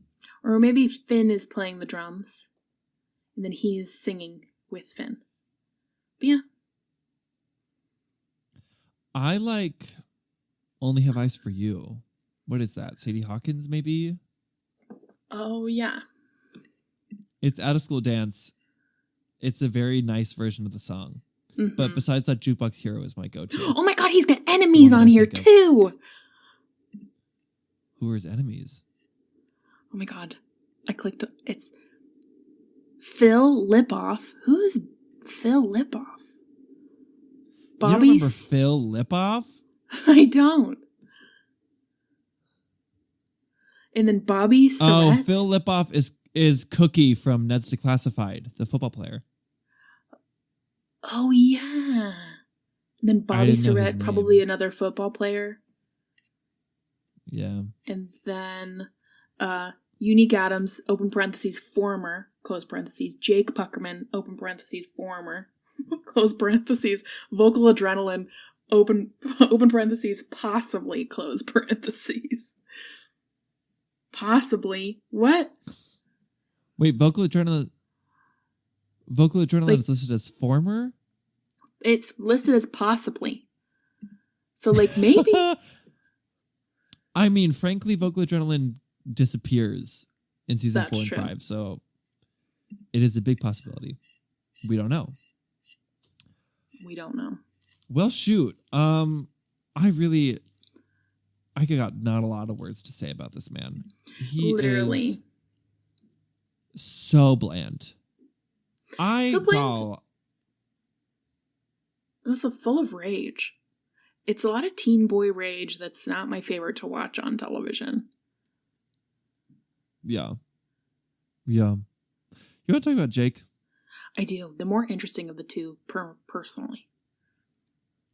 Oh, for everyone. Jake is far more interesting. And you know why? Because he is more intentionally, what? Flawed. Word. I love Jake. There's such fun with Jake's character and like in the like, you know, like him dating Marley. I don't, like you said, I don't love that plot line, but like it's good TV. I like his relationship with Puck and like learning about his relationship to his family. I don't know, I think him and Marley are also fun together. So like I think of where he like asks her to like Sugar's breadsticks thing. The song that they sing in front of the class is really sweet. I really like Jake. I think Jake's fun. He asks her to Mr. Shu's wedding, I believe. Mr. Shu's breadsticks wedding thing is this season before.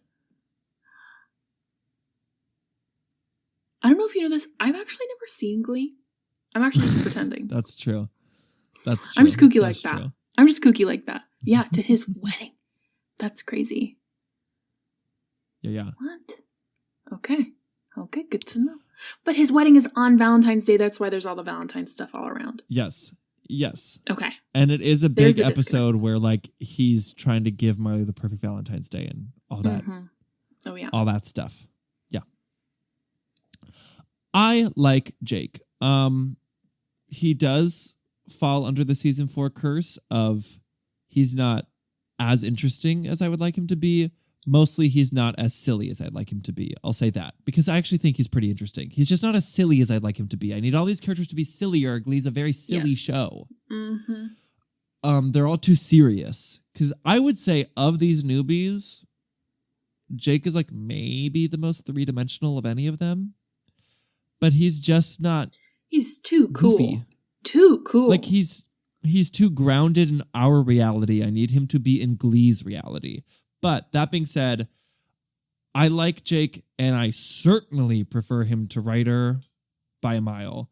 And I agree. I really like the Marley and Jake dynamic. It is the infidelity I take issue with. And it is because, one, this show just doesn't know how to do anything with a couple besides have them cheat on each other. They don't know how to have them have like any sort of trouble in paradise that isn't cheating. And also because it feels like a big regression of his character. And that's kind of a bummer, where he went on this beautiful arc of like he was a reformed bad boy and then his girlfriend won't put out. And so now he's going to sleep with the entire cheerleading squad, which is not the best. Not the best. High points of Jake. As I said, he feels too grounded in our world. And as you said, he feels like he's on a CW show. But I don't mind the plot line of, especially because it's kind of the inverse of Rachel, where, you know, Rachel like dated Puck for a hot second and then she like ends up with Finn. To have Marley be the opposite, where she like is interested in Ryder for a hot second, but then she chooses Jake Puckerman. And that whole concept, and specifically the storyline of him leaving behind his bad boy ways, I think is interesting. I like his character much more post breaking up with Kitty and dating Marley. The whole like dating Kitty stuff. I love a reformed bad boy. Annoying. Yeah. Yeah. So those are my high points. Low points. Him cheating, but also it gave us Nasty Rhythm Nation. So is it a low point? No, Because literally that not a low rocks. point. Because that is like one of my favorite songs on this show, period. It's so good. Yes, it's amazing. And God bless Jacob Artist. He can dance, and I eat it up every time he does it. I have had like complicated feelings about his season 5 arc. I don't like the infidelity, but I do like the plot line of everybody thinks I'm like a piece of trash anyway, so I might as well be a piece of trash. Yeah. Like I really like in Moving Out when he sings My Life and is just essentially giving everyone the middle finger and saying, well, you all gossip about how you think I'm going to be a bad boy anyway, so I might as well be. I tried to be good and it didn't change people's opinion of me, so I might as well just lean into what everyone thinks of me. I do like that whole conceit. So I got complicated feelings about it. That's the name of this podcast. It's Complicated Feelings. So I'm glad you're sharing them. Complicated. Exactly. Jake songs, Nasty Rhythm Nation. 100%. Exactly. That's full the send. One. Hello. Yeah. Absolutely. And, you know, I didn't talk much about him and Puck. It does kind of get dropped in season 5. Yeah. Puck just vanishes, and then Jake stops interacting with him, which I don't mind.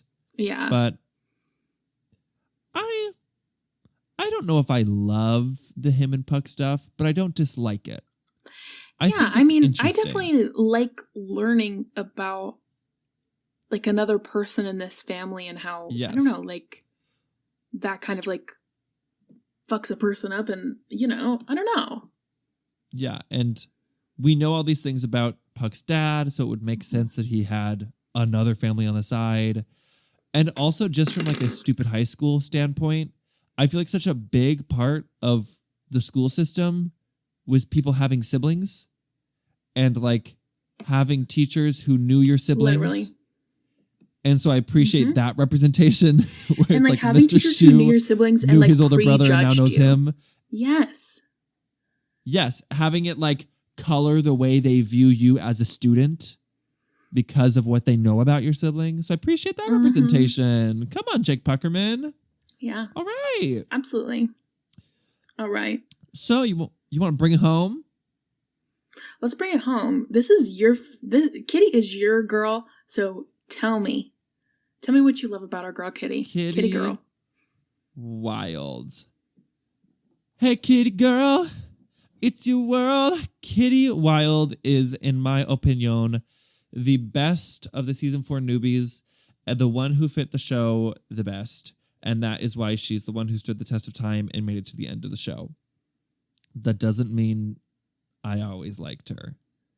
Oh, yeah. Kitty's first few episodes are rough. And it's not just like, oh, I don't like Kitty because she's so mean. Because like she's supposed to be mean. Yeah. That's kind of the point. But she is mean in such an unfun way. You know, like Santana and Quinn are mean. If I knew them in real life, we would not get along. But in the heightened cartoony world of Glee, I can appreciate like the campy silliness of how mean they are. Kitty is mean in like very unsilly ways. And then when she is mean in ways that are supposed to be silly, the jokes just don't land for me. They're just like not funny. I feel like the jokes they give Kitty at the beginning of season 4 are prioritizing insulting conservatives over like actually being clever. And I'm not saying like, and that's offensive. I'm saying like, it's just not funny. The stuff they're saying, I'm like, you didn't put any thought into that. You just wanted to like smack really conservative people across the face. And sure, like if that's what you want to do, good for you, but I didn't laugh. It wasn't clever. I don't know. The first few episodes of Kitty are bad. I think she's awful. Just like awful as in like she's an awful person, but then awful as in she's not good television. It changes for me in dynamic duets. She and Marley have that kind of like heart-to-heart moment in dynamic duets where she's like, you are woman fierce. And then they sing I Need a Hero together. And that's when Kitty starts to go on the rise. And then especially back half of season 4 onwards, she's the best. And you do kind of have to Men in Black mind erase what she did in the beginning of season 4. You have to. But goodness knows Glee does that all the time for every single plot line. So this is just a world where things happen and then everyone forgets they ever happened. So as a viewer, if I need to forget what she did to Marley and the way she gaslit her into having an eating disorder, I guess that's what I got to do because the show sure is moving past it. Yeah, totally. I love Kitty. I think obviously she does some of the most egregious shit on this show, like giving Marley an eating disorder or like saying like the most racist things on this television show, like mostly unchecked. I think that's not my favorite thing about her, but I do. Yeah, I appreciate some so much. Pretty crazy transphobic stuff in the show too. That too. Oh my God. Yeah. Like mostly unchecked. It's hard to like have a recurring character who we're supposed to love be so hateful. It's hard. But like there are moments that I really enjoy with Kitty, especially like learning more about her, seeing her heart more, seeing her be more vulnerable. I feel the same way with Santana, where like seeing like the gooey center behind like the hard shell, I think is one of my favorite things about a mean girl. And so I enjoy that part of her. And I also like when she is like a fierce friend and a fierce, like a really loyal person when she wants to be. And I enjoy that about Kitty. I think she's like pretty well-rounded girly. I like Kitty a lot. Heck yeah. Some high points of Kitty for me. Let's see. Just pretty much all of her in seasons 5 and 6. I really love her character in season 6 of she is someone who's been burned before by the Glee Club. She was a very guarded person who opened her heart to these people only to have the entire club fall apart and everyone leave her. And she's scared of letting that happen again. But then I really like when she joins the club that she becomes the go-between between the students and Rachel. And essentially is not afraid to stand up to Rachel and tell it like it is and say you're being annoying when she's being annoying. But then also when Rachel really needs the kids to respect her, Kitty is the one who's like, hey, you guys, like, let's do what Rachel is saying. That sounds fun. She's got a really cool power dynamic in that 6th season of where she stands in that group. And God, she's just funny. Like, she's just silly. And I think that's why she works so well on the show. And I think that's why she's the newbie who stayed. Because she was the newbie that they knew how to make silly. and Glee is ultimately a silly show. And as much as I love Marley Rose and Jake Puckerman, they're not very silly. And so it reaches a point where you don't really know what to do with them anymore. And Kitty, you could adapt her into a million different situations because she fit the vibe. Totally. With having like a person who is like rigid in her views this way, there's stuff for her to learn, which might be a good conduit for like a watcher of the show. So like, you know, I don't think it's necessarily at all a good thing, like half of the shit she says, but I do think she does some good learning in the show, which I think is a good thing that comes out of that. Yeah. Yeah.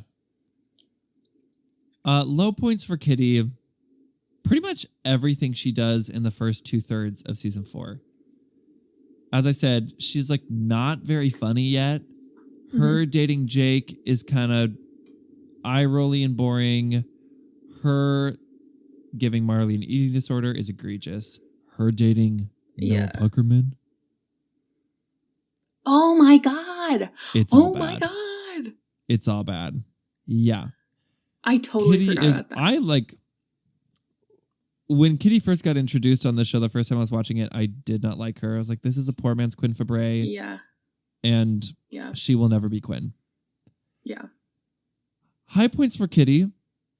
Most of the back half of season 4 and season 5 and season 6. Yeah. It's really weird. She just like her character progression is so interesting. Totally. Like she takes a turn and she like, I don't know, we get to know her a little better and she's a little more silly and a little more, I don't know, like, you know. Yeah, she definitely takes a turn. I really like when she dates Artie. Hey, big shout out to Tina Cohen Chang.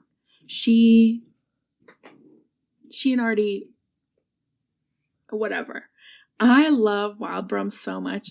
I just think it's so sweet. There's something so like nice and soft about these two people who are like kind of like badasses and like kissing under the stars in the like astronomy room. I don't know, that's just so sweet. I don't know, I think and like throughout the rest of the show they like have a respect for each other that you can always see. I don't know, I just like these two so much and I think they like bring out nice sweetness in each other. And then like watching Artie like see her in the Spice Girls song and be like, oh wait, you're the hottest person alive. We belong together. I don't know, it's just such fun.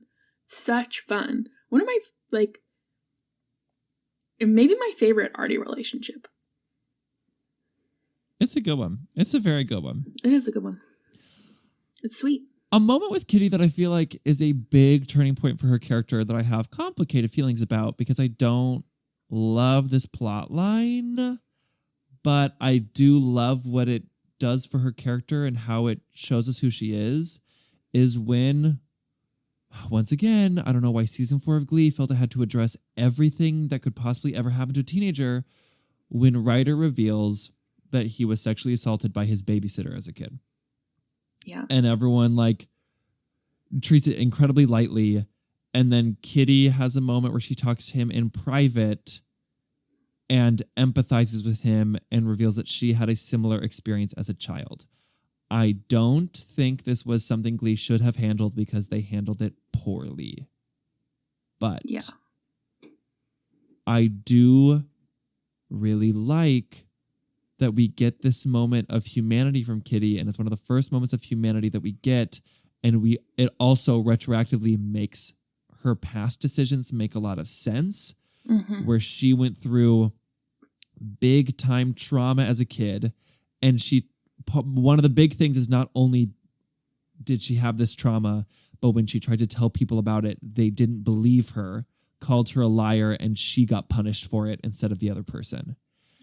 And once again, although I got complicated feelings about that plot line even being in a show like Glee that is so silly. Can you hear me? Okay, great. I can.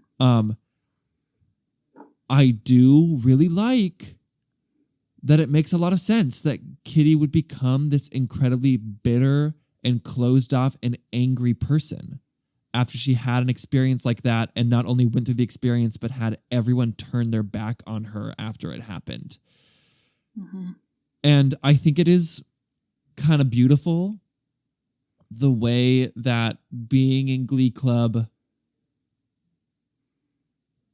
lets Kitty let her guard down and let people in for like the first time in, you know, her teenage life. And she always keeps her cattiness and she always keeps her, you know, like cutting humor, but she starts to show her heart more and more and be there for the people around her. And I really Definitely. like I love that. that. Big Kitty Wow fan. Definitely. That's What are beautiful. your kitty Thank you for sharing songs? that. My kitty You're songs. welcome. My first thought is, and this definitely isn't my favorite Kitty Wild song at all, but Cool Kids. That's just the one I think of, I guess. What do you think of? I think of Holding Out for a Hero when she comes in, she breaks into the splits Mhm. while dressed as Catwoman, baby. That's a really good one. It's a very good one. Very good one. Oh my gosh. Our extras. Well, that's all the Glee Clubbers except for season 6. So shoot. Mm-hmm. So shoot. Goodbye, the New Directions. Next time we're going to be Goodbye, New talking about Directions. recurring characters. Okay. I have like 5 emails on here. Oh, that's right. Yeah. All right. We don't have to do all of them. Wait. I just have 4, and one of them is kind of short. 2 of them are kind of short. So do you want to take a look at them? We can do all 4. Okay, great. Let's do all 4. Yeah, we maybe won't, you know, talk for a long time about each of them. Maybe we just say thank you so much. And I mean, But and they're beautiful let's hit it. emails. They speak for themselves. Yeah. Heck yeah. Let's kick things off with, and I wanna say before we start this, I was going through reading a bunch of emails and a bunch of them were making me cry, and if we don't read your email on either this week or last week's, doesn't mean we're not going to read them. So please keep sending us emails. I've got a bunch ready for next time, and I love you. Thank you for sending us these emails. Like, also stop sending me emails. I'm gonna freaking cry all day, you guys. Jesus. Just kidding. Send them. Let's kick things off with William, shall we? Hey, Ian and Lena. I am so sad that the Glee chapter of this podcast is coming to an end. I legit don't know what I'm going to listen to now every Wednesday. So hopefully you guys do a new show. Glee was probably the first show that I saw and watched that showcased queerness and helped me come to terms with my sexuality. I love you both so much and have loved you since 2021 when I graduated high school. And if this is truly the last time I hear your voices, I will miss you. Anyways, now that the emotional part is done, here are my superlatives for the show I've watched 9 times. Favorite episode, Brittany from season 2. Least favorite episode, Shooting Star from season 5. William, you're so right for that take. Favorite song, Me Against the Music from Brittany, sung by Brittany Santana. Favorite character, Santana Lopez. Least favorite character. As much as I love him, he just bored me. So Bert Hummel. Woo! Scalding hot take in the chat by William. Okay. Favorite romantic relationship, Britannia or Wildbrums? Least favorite romantic relationship, Puck Kitty. Once again, you're so right for Word. that. Oh my Word. goodness.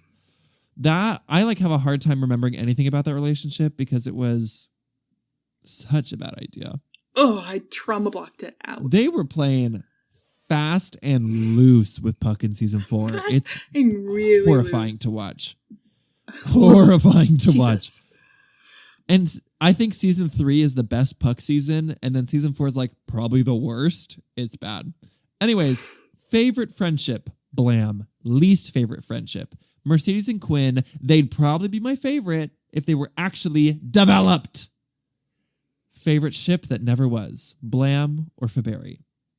Who should have gotten more development and storylines? Tina, Beast, Mike, Unique, and Terry. Favorite guest star, Jonathan Groff, Jesse St. James.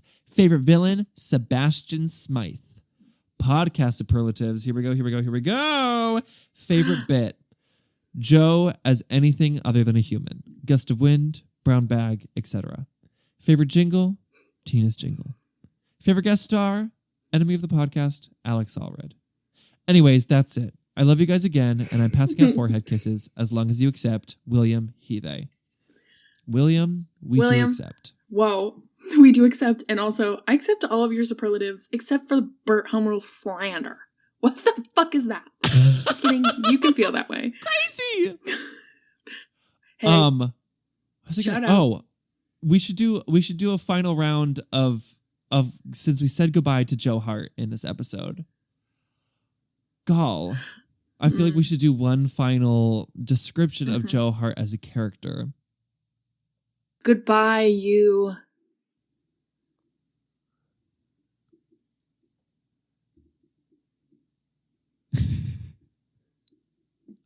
It's loading. Let her cook. Let her cook. Goodbye, you packing peanuts in the shape of a person. Goodbye, you pile of pencil shavings from a pencil sharpener. That's a good one. Joe Hart, we will miss you so much on this podcast. I really was like, I'll find it as I talk, and I didn't find it. Hold on. Give me, let me cook. Let me cook, everyone. Him cook. I feel like I'm in my improv class, and they're having us do, what is that? Like line jokes, where you're like, sex with me is like an orange.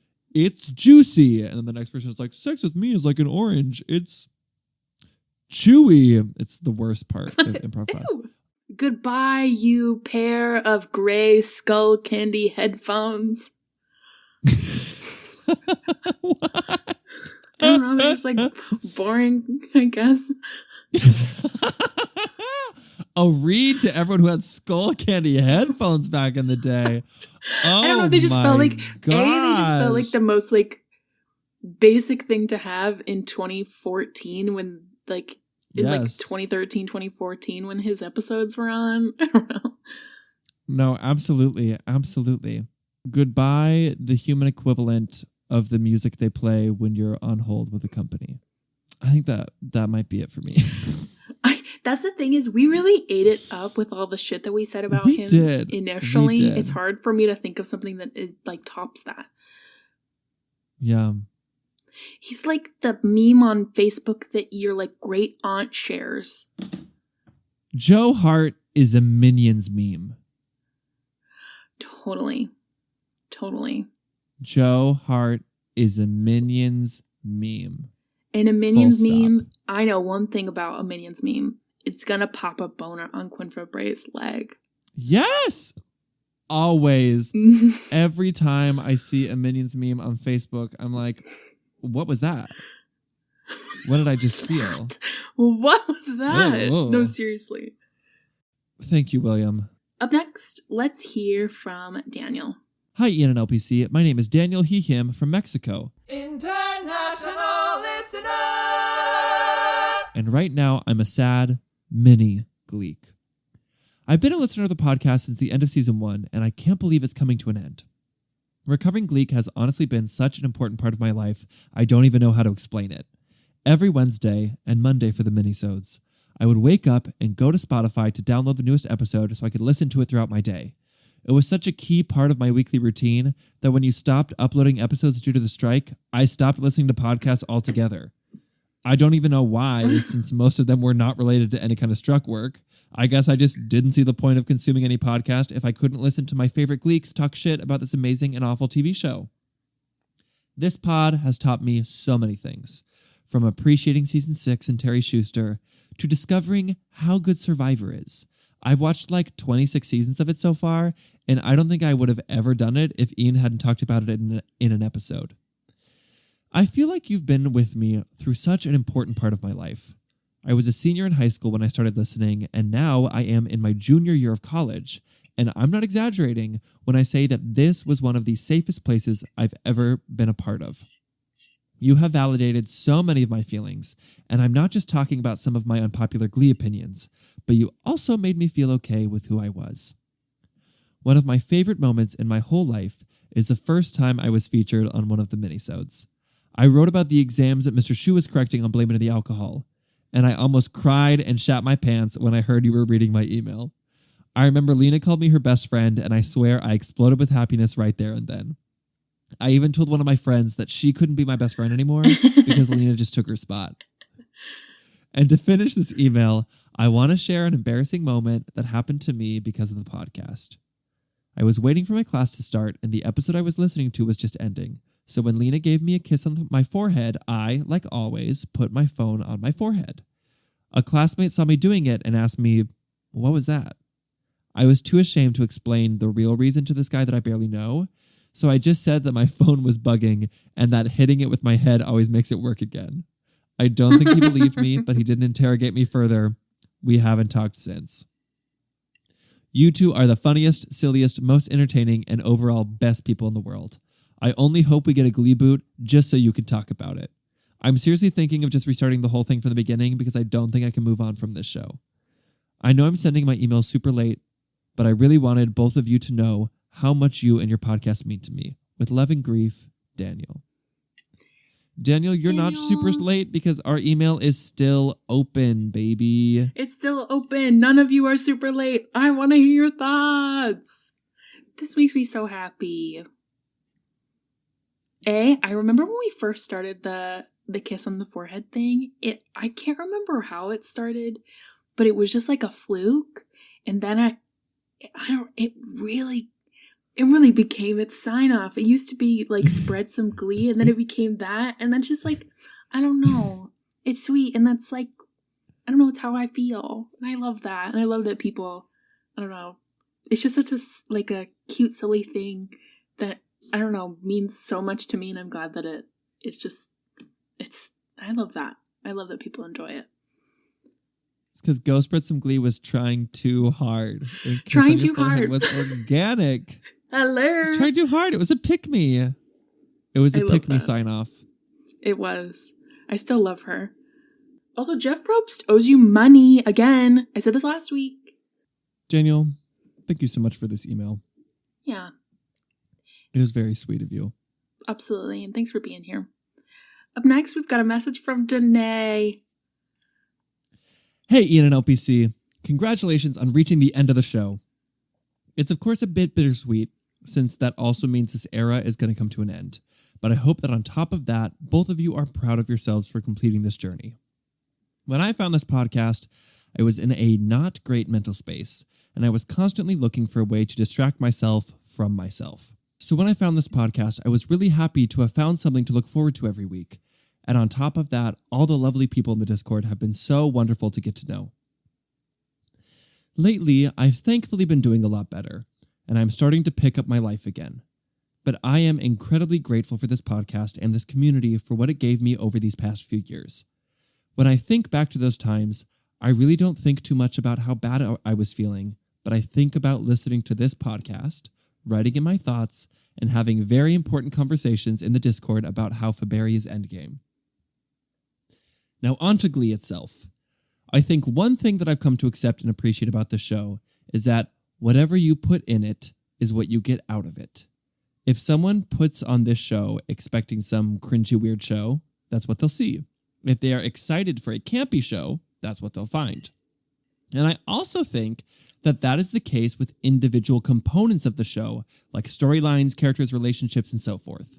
As a certified Quinn stan and longtime Faberry shipper, I have accepted that what I love most about the show is not so much what is canon in the show itself, but much more it's what is regarded as canon in the section of the fandom I interact with and in the fan fiction I read. And I think that's the case for most parts of this show. When I hear you guys talk about Finn, I hear a character that I would love, but when I see him in the show, I just don't really get it, and I can't get myself to like him much beyond a few moments. But like I said, what you put into Glee is what you get out of it, and in regards to Finn, you and I are clearly putting different perspectives into the way we view him. I think that's why this show appealed to so many people. Anyone can get something out of it if you're willing to put some thought into it. And I think that's why this show left so many people unsatisfied. You had to put in work to really get something out of it. To wrap it up, some of my superlatives.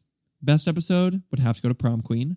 I really like how it brings together a lot of season 2 plot lines in a way that feels natural, and I appreciate that they don't just villainize Quinn like they do in so many other episodes. Best number, I would split between Bohemian Rhapsody for best performance, and I Feel Pretty Unpretty for best song. The most unhinged storyline is probably Lucy Caboose, because I'm still not sure why that even happened. I hope you have a wonderful week, and I can't wait to see what you are doing in the future, Danae. It's been so long since we got a Danae email. I know, I saw her name in the email, and I was like, I felt starstruck. And just like always, Danae's just dropping perspectives and like concepts about this TV show that are making my mind explode. I think, Danae, first of all, thank you for this email. Very wonderful to read. I think you are so dead on with what you say about the show. And to quote the hit song in season 3, episode 22, Goodbye, you get what you give. This is something that has been spoken of a lot in like Glee fandom communities. The reason that this show sticks with us so much, I think, is largely because of how imperfect it is. Whereas like the most perfect show ever, maybe I watch it a lot and I really enjoy it, but I'm not like, I have to discuss this with someone, because really all there is to discuss is, I love this show. Like, wow, that was so great. Yeah. But Glee that has so much potential and so many really great things, but then also forces you to fill in so many blanks and also has so many bad parts. It really is like, whatever you want to find in the show, you will find. And there are pieces there to create whatever puzzles and storylines you want to create in your mind. Absolutely. My goodness. I know. And I feel the same way about Faberry. It's like, to me, Faberry is such a huge part of this television show. And it's like not there, you know, like it's not in the actual canon of the show, but because of the way that I viewed the show, like it's become that. And I so appreciate you saying that, because that's how I feel. And that's how like we have conversations and we see that, and that is there to me. And that doesn't mean that it like, maybe the writers ever intended it to be there, or maybe they were queer baiting us, but it still was like lovely to me and a huge part of the show. Glee is so like a painting in a museum where everyone looks at it totally. And we're all they just like staring draw at their it. own conclusions and get their own interpretations. But that's what makes a museum so fun. Yes. Love it. That's like what makes art fascinating, is all the different interpretations you can put on it and how you can apply it to your own life. And I love Glee's that. a work of art is what I'm saying. Danae, thank you so much for your message. Thank you for all your messages. Very insightful person. And I love reading your emails. Up next, let's hear from Ray. Hi, Ian and Lena. Wow, 6 seasons. We made it. Thank y'all so much for making this incredible podcast and inviting us all to open ourselves up to joy. It's been so much fun to revisit and reassess Glee with y'all. You helped me reassess seasons 4 and 5 to find the hidden gems in there, and turned me from a Blaine hater to a Blaine appreciator by the end. For a superlative, you know I have to nominate Blainovsky as my favorite out-of-pocket storyline. It makes no damn sense, but it means we actually get to see Dave growing and being secure. Lena, it is so sweet to hear you talk about how much you love this show and how much the podcast and your friends mean to you. And you bring so much grace to the discussions of sensitive topics on the show. Thank you so much for always having your heart on your sleeve and being willing to share how the show has affected and helped you. Ian, it has been so cool to listen to you become more comfortable with your identity over the course of the podcast and being willing to come out to us, the listeners. That does take a lot of courage, and I think it's very special that you now have an audio record of this time in your life. I'm honored to still be referred to as a friend of the podcast, and I can't wait to see where y'all go next. I'll be along for the ride and rooting for you. Love and kisses on your foreheads should you choose to accept them, Ray. Ray, here's why you are eternally a friend of the podcast, Ray, on this podcast. I don't think Lena even knows this. The reason that Ray is like always the person I remember is back in the day, the year 2020, the season winter. We are just starting to hit big on TikTok. And when you hit big on TikTok, a lot of people find the podcast who are going to like the podcast. Also, a lot of randos see clips of your podcast out of context and they make assumptions about who you are as people and what you think based on those clips. So we started getting comments on videos from people just like poking holes in things we were saying, fully like stating things that we already say in the podcast episode but couldn't fit in the TikTok video, and like trying to tear us to pieces. And who was in the comments fighting for our honor, defending us against our haters? Ray. And that is why I always refer to you as a friend of the podcast, Ray, because I will never forget the way that you were on our side and defending us against other people. And he would be in the comments and be like, actually, if you listen to their amazing podcast, they do address this exact thing in the episode. So shout out to you, Ray. You're a real one for that. I appreciate it. Real one. Totally. Oh my God. Oh, that was a crazy time. Us blowing up on TikTok was rough for my mental health. Oh my God. Can we just talk about, if you're comfortable? Yeah, let's hit it. How proud I am of you. Ah! Thank you. I just love you, and like getting to know you in this way. Like, we were really good friends when we first started this, but getting to know you and see you grow and become more comfortable with yourself and your thoughts and your feelings, and I just love you. I just think you're the best. And I think, like Ray said, it's so cool that we have this time like on a podcast and like can come back and listen to it. Like, I remember like taking a quiz with you on the floor of the Shakespeare housing. And I just think you are an incredible person, and I just love you. And I'm glad that I've had this view of your journey. I love you. Thank you so much. Oh my gosh. Thank you. This podcast really weirdly could not have hit at like a more, what is the correct word? Because drastic is the wrong word, but a more like shifting time of my life, which like we didn't know when we started it. Mm-hmm. Turbulent, sure. I just don't like the negative connotation of turbulent. Oh, no, absolutely. But like a lot of dominoes had been set up when we started this podcast, and then just like they began to fall as the podcast went on in like all aspects of my life. It was crazy. And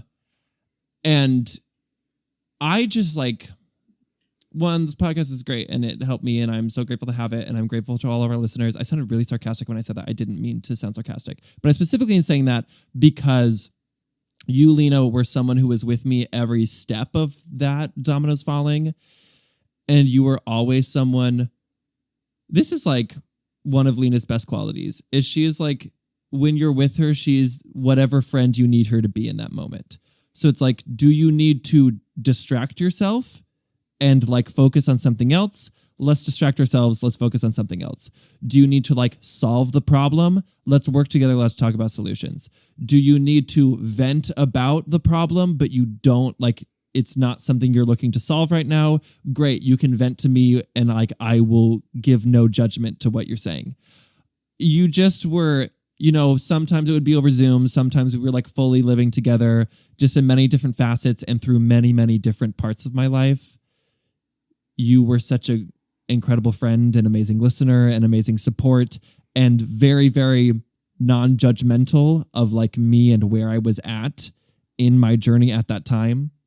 And it was very special. And I really appreciate you as a friend. Thank you. And I also appreciate the listeners of the podcast. Thank you. Oh my God. We've done so much growing up on this podcast. It's crazy. I know, crazy. Crazy. I genuinely like the, Oh, go ahead. Continue, sorry. No, go ahead. You go.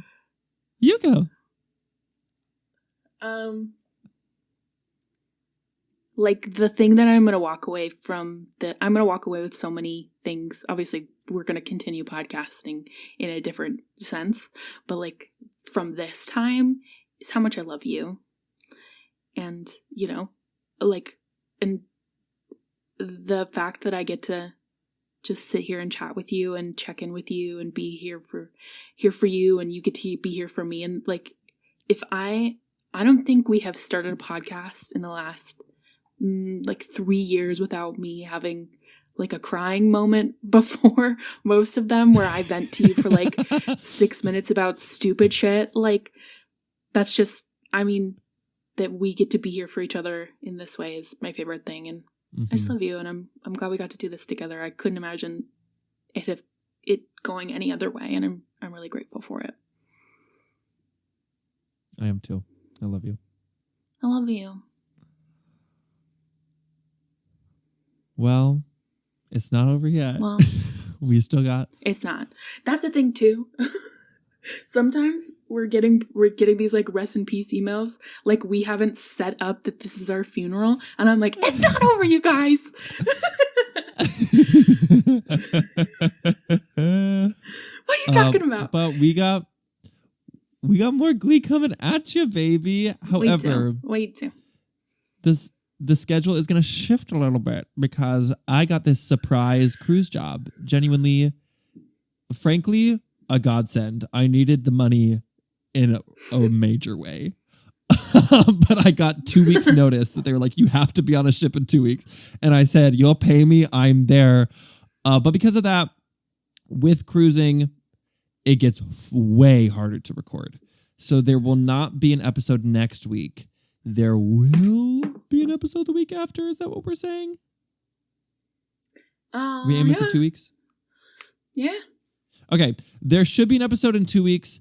If there's not, check our Instagram and we'll have posted something that's like, hey, so the ability to record is actually way worse than we anticipated. It's going to take a little longer. Because I truly don't know like what the situation is going to be on the ship, because it's different on every ship. What? I think I should go on your cruise. No, honestly, and then we can record while you're here and we can do it in person. We can record at sea. Oh my God, we could wear little sailor hats. Yeah, we could record at sea. It'd be thrilling. Thrilling. Oh my God. Heyo. We have accomplished so much and gotten over so many Wi-Fi hurdles in our day. I know that we will be fine. Oh. Yeah. It's still going to happen. It's just, it'll either be in 2 weeks, and then if it's not, check the Instagram and we'll have a further update, but it certainly will not be next week. Could you imagine if you actually weren't going on a cruise? We're just like doing another thing to keep the podcast from ending. We're just doing a bit to drag it out longer. Like, sorry guys. We'll see. Oh my gosh. Oh, oops. All right. Well, we got to wrap this thing up because I got to get on this boat in like 9 hours. So I got to get to bed. But thank you all for being here. Thank you to our patrons. In fact, we're going to personally thank them. Lena, I believe it is your turn. I think it is my turn because you did it by yourself last time. Yeah, I did a little private session last week. Intimate. If you want to join our Patreon, you can join it at patreon.com/recoveringgleek. Hello. And get access to our bonus episodes. We most recently did an episode on Confessions of a Teenage Drama Queen in honor of its 20th anniversary. What's up, Lilo? And if you're a best friend of the podcast, you get a little special shout out at the end of our episodes, which Lena is going to do now. Are you ready? Yes. I'm going to do it the fastest I've ever done it. I know you are. Okay. Ready? Here's a big thank you to go. Nikki, Brianna, Jasmine, Holly, JP, Tanya, Erica, Saul and Alex, Caden, Kirsten, Catherine, Mateo, Prob, Cowboy Emoji, Julia, Riley, Unula, Haley, M, Cece, David, Anna, Billy, Jacob, Andrew, Christine, Tara, AJ, Hannah, Kayleen, Venus, Kelsey, Abigail, Blake, Magicians and Drag Queens, Rachel, Paige, Allison, Natalie, Boo, Gwen, Sabrina, Kylie, Emily, Ruth, Megan, Alina, Ashlyn, Taylor, Audrey, Alexandra, Kylie, Dustin, Sarah, Azza, Jaden, that bitch Kira Clem, Paul, Vicky, Hannah, Gemma, Evan, Keely, Justice, Sophia, Nicola, Willie, Evie, Sarah, Camlin, Danica, Shalane, Lucas, Diagonal Toast, Eli, Mary, Kay, Asparagus, Squid, 103, Brittany, Meg, Ava, Carolina, Reagan, Meredith, Miss Slytherin, Hannah, Clorhio, Katie can finally afford Patreon, Pee Pee Poo Poo, Josette, Amy, Marcus, Lowe, Ethan, McKenna, Danielle, Brisa, Maggie, Madeline, Tiffany, Alani, Rachel, Destiny, Elise, Kieran, Diane, Elleraine, Jeanette, Benjamin, Suzanne, Blanton, Ben, B, Ben, Alice, B, Bamitham, Caden, Katie, Paige, Nadia, Savannah, Fadia, Meadow, Nicole, Ali, Jackson, Tori, Gally, Caitlin, Katie, Garbage, Maddie, Abby, Kodiak, Kirsten, Annie's Review Time, Story, Natasha, Liz, Eileen, Mariah, Manuel, Mallory, Amina, Hannah, Matilda, Rebecca, Libby, Eve, Jordan, Andrew, Elizabeth, Christina, Dell, Sarah. This bit is so crazy. Ari, Liam, Juliana, Elijah, Stephanie, Haley, Raphael, Marissa, Rin, Taylor, Kimberly, Emily, Carlin, Frankie, Dana, Chase, Finley, Matthew, Jocelyn, Margaret, Despina, Sarah, Rosie, Sarah, Josie, Nash, Aaron, Alana, Marin, Emily, Han, Puck, Phoebe, Caitlin, Megan, Hannah, Aria, Jeremy, Beatrice, Eva, Haley, Emily, Anaya, Michelle, Lauren, Britt, Audrey, Marcus, Lisa, I am Four Eyes, Jacqueline, Tori, Mallory, Ivan, Meredith, Phoebe, Hannah, Laszlo, Ray, Alyssa, Charlie, Lily, Sam, Jennifer, Aubrey, Steph, Baby Muppet Baby Cat, Kelsey, Haley, Tiffany, Emily, Leah, Verena, Kelsey, Isabel, Amira, Thomas, Chucho, Cyrus, Brittany, Victoria, Aaliyah, Naomi, Haley, Robbie, Andy, Kenzie, Rhiannon, Ashley, Roman, Tara, Michael, Casey, Katie, Will, Elizabeth, Freddie, Emma, Turtle, Allison, stop! Yes. Rock on. 2 minutes, 38 seconds, babe. I'm gonna say I fucking killed it. You've never done that well. I'm just kidding. You killed it. You wiped the floor with it, baby. Literally, No. I don't think anyone's ever done it better. Love you guys. No, I don't think Big so. love for you. We'll see you soon. Here is a big And happy funeral Leap Day kiss. tomorrow. Sorry, Oh my God. give the What are funeral you gonna kiss. do We with can your we can talk extra about Leap Day in the outro. Give the funeral kiss. Okay, yeah. Give the funeral kiss in the outro. I will miss you. Tragic. Thank you for listening to Recovering Gleek. You can find us on Instagram and TikTok at recoveringgleek_podcast. If you liked our podcast, be sure to leave a review. And tell your friends, please. I'm a big prescriber to the 30 Rock celebration of Leap Day. Have I ever shown you that episode? Mm-mm. It's one of my favorite episodes of 30 Rock. It is Leap Day is treated as if it's like St. Patrick's Day, and they have everyone dresses in yellow and blue, and there is like a Leap Day movie called Leap Day Williams that people watch every Leap Day, and it stars Jim Carrey, and there is a character like Santa Claus or the Easter Bunny that is called Leap Day Williams, who like comes out of the ocean and he gives candy to crying children. Oh my And God. the Alec Baldwin character has a whole like Christmas Carol Ghost of Leap Day Past, Ghost of Leap Day Yet to Come moment. It's one of my favorite episodes of all of 30 Rock. It's so funny. And the whole attitude with Leap Day is like, today's Leap Day. It's an extra day. It's the day you do things you wouldn't normally do. And so every Leap Day, I wear blue and yellow in honor of that episode. And then I like try and do things I wouldn't normally do, but usually it's just me wearing blue and yellow. What are you doing on Leap Day? I'm working, baby. I'm going to work. Woo! Heck yeah! Party! Yeah, maybe I'll wear yellow and blue. Yeah, literally when I was packing for the cruise, I made sure to pack blue and yellow because it is that important to me. And when I was I love a that. missionary for the LDS Church Oh. in Argentina on Leap Day in 2016. I bought a yellow and blue tie that I could wear on Leap Day. I love that.